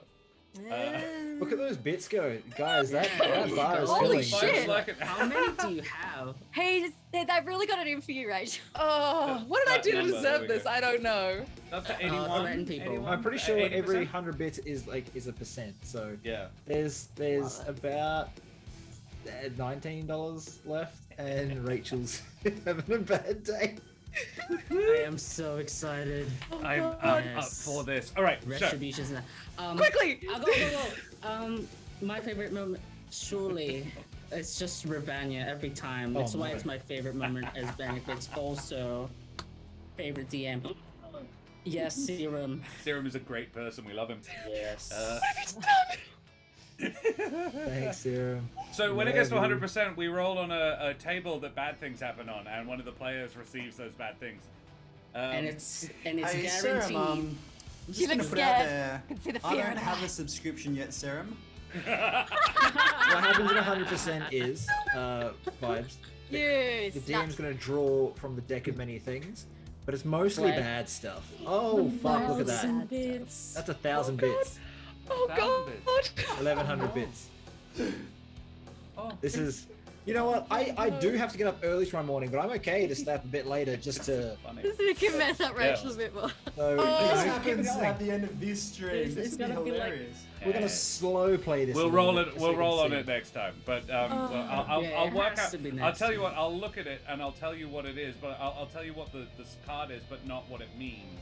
Well, Oh, that's great. extra. If we get it this Time to prepare! Omi. That's a hype train, everybody. That is a hype train. train.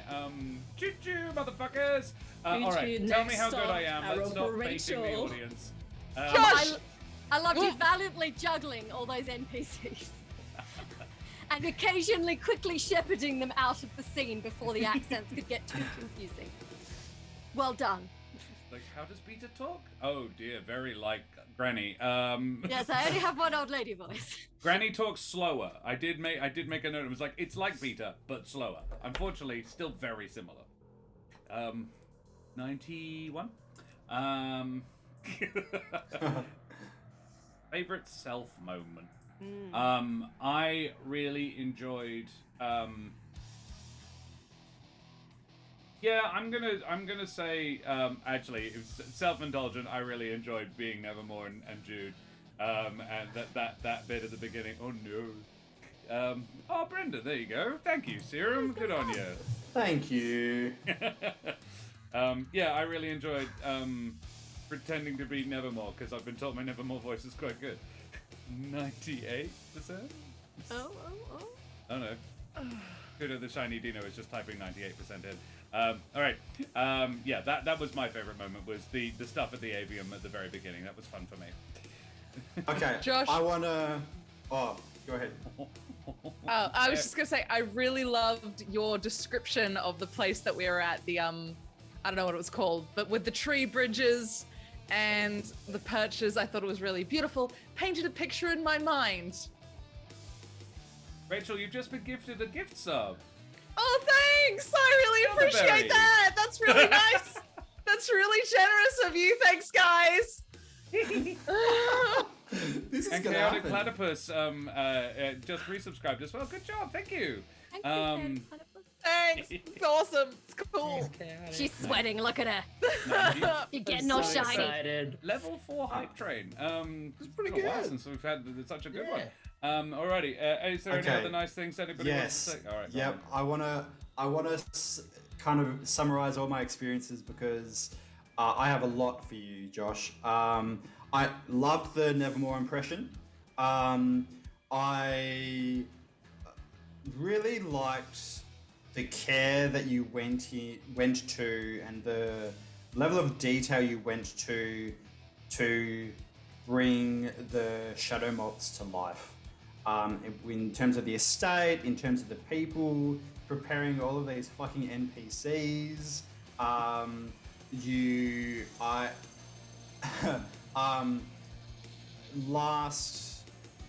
Last session of our Corsairs Cove campaign, I said to Josh pre-game, I'm like, hey, I think Ereq needs a reason to go to this wedding. He's not just gonna go.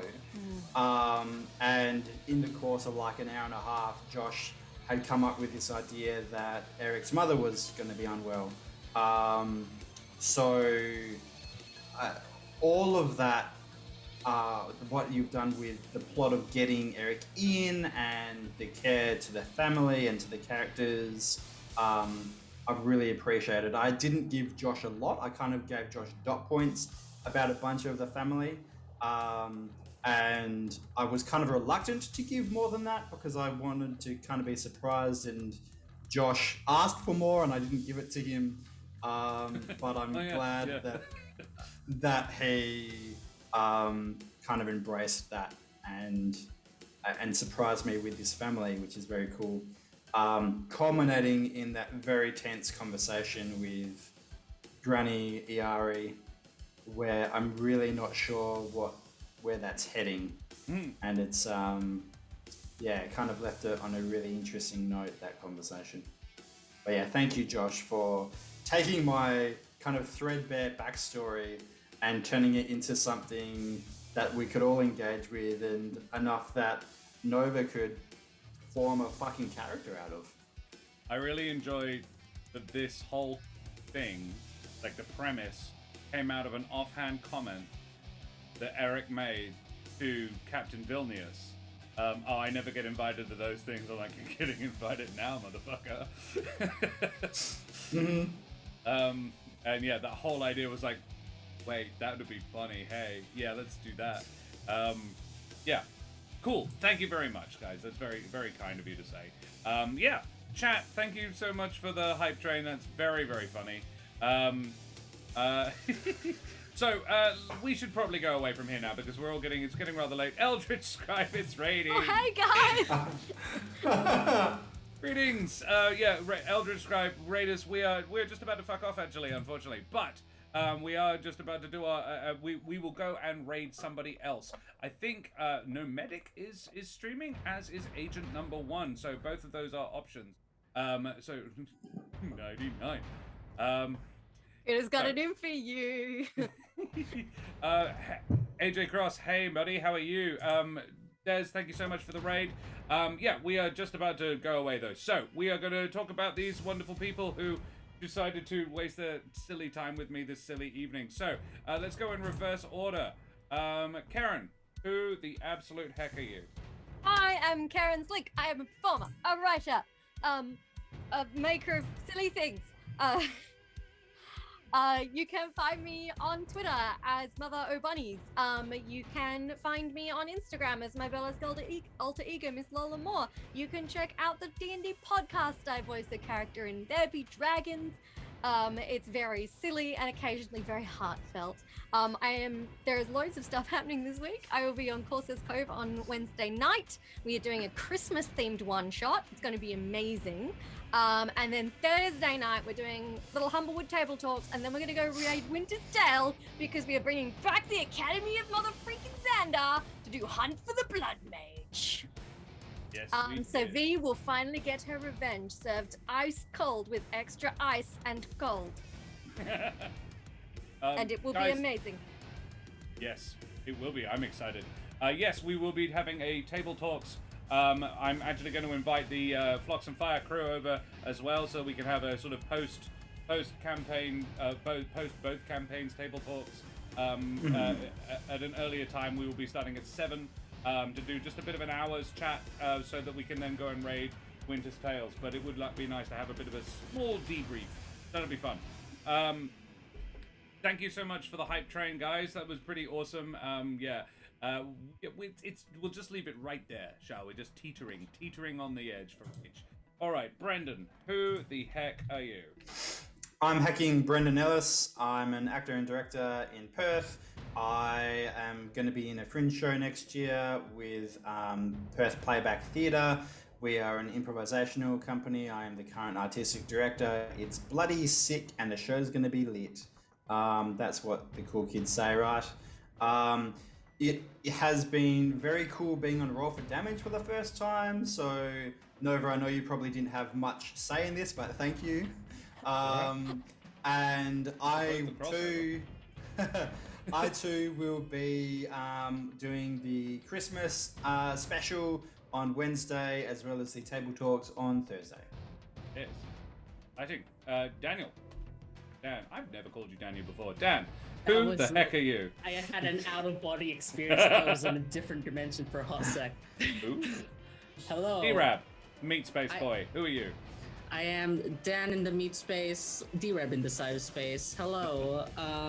In the cyberspace, yeah, I do tabletop roleplay mainly on here, or on Forces Cove, or in the near future on Winter's Tales, where I play a hot British woman. Come hang out. Really well. Next week. Upsettingly well. Aside from that, I hope you all have a lovely time, and that your weddings aren't as terrible or as politically fueled as this one. Yeah, hope not. Nova, who the absolute heck are you? I am frustrated that I can't donate $5 to the stream to chip this over. I've tried. I just got locked out of one PayPal account. The other one's like, sorry, you actually own the PayPal account you're trying to pay to, so unfortunately you just can't pay. I'm like, really? But I want to mess with Rachel. I feel like it would be disingenuous of me to do it, so I'm... Yeah, but I don't usually get to play with you guys, so I don't feel so bad about it. Hi, I'm Nova, or Kyle. I run Roll for Damage with a lot of help in the past from Josh, who has now gone to make his own channel over at Corsair's Cove. He's awesome, so go check them out. You can find lots of stuff. It's true, just... I'll take that. Low-key, You can find out more about Roll for Damage, panels below. Check out all the links. We got merch, we got Discord, YouTube, and all the VODs go up. We got a bunch of new programming coming for the new year, so stay tuned. We'll let you know probably in the next couple weeks about that. Yeah. How much longer is Scales running for the year? They've got the last kind of session, the last session happened this weekend past. They're going to do an interlude with just two players having a chat about why are we all so bad at life. because they keep just fucking shit up all the time. They can't make a good decision. Serum just gifted a reroll. That is like I can't read it. Does it Very say? close. 98.47. And a D6 inspiration. Are these going to Trish? Oh shit! It's happened. Oh shit! There It's it happened! is. There it It's is. happening! It's There happening! it is. Oh 100.47.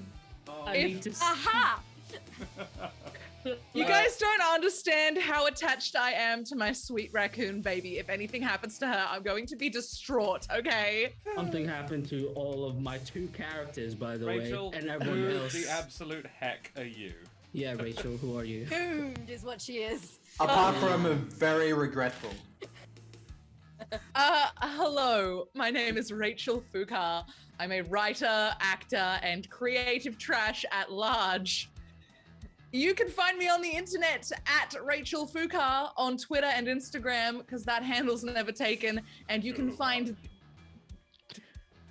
the book that I wrote, The Rings of Mars, right here on the internet. And if you don't, I'm going to sneak into your house and I'm going to replace all of your fabric softener with just colored liquid. Your clothes are gonna come out crusty and you're gonna have no idea why. So you'd better buy my book. I also have a fringe show called The B-Plot Girls happening. It's like musical comedy. It's fun and stuff, I guess, if you like that sort of thing. Wow. I'm so It is. scared. You are. I'm going to ask Serum, please roll me 1d22 in chat. This is Serum's fault, so it's going to be Serum, and I don't want it to be Omi because he always rolls good. Is 22 the gender bender one? No, that's 7. You want 7 if you want the gender bender one. It's 3. not 7. Oh my god. Oh god. Oh good. Oh no. Yeah, definitely that one. Trish. The number 3 is the death card. I love it. If you've killed my raccoon, I know where you live, Josh. I didn't kill it. Serum did it. That's why The entire community killed Yeah. your raccoon, It actually. was a team effort. And just a reminder, Rachel, I live with Josh, so any harm inflicted on him, I get caught in the crossfire. That's not Yeah. fair. Leave my laundry detergent. Oh no. Mesdames et messieurs, dames et herren, and beings of indeterminate gender and persuasion, I am Josh the Pirate, and I've been your humble DM and shit talker this evening. If you've enjoyed my face and voice tonight, you can find me in Paparotica at Fringe World and generally infesting the art scene here in Perth. I also have my own new channel, twitch.tv/Corsairs Cove.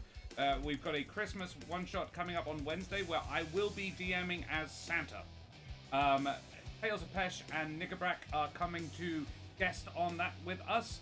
Then next week we have the season finale of the Avatar game with Rhythm in the Mind, Axel Bevington, Matt Brown, AJ Winters, and D-Rab himself, the Meat Space Boy. Beyond that, Rach will be running a game in the new year if I don't kill her before then.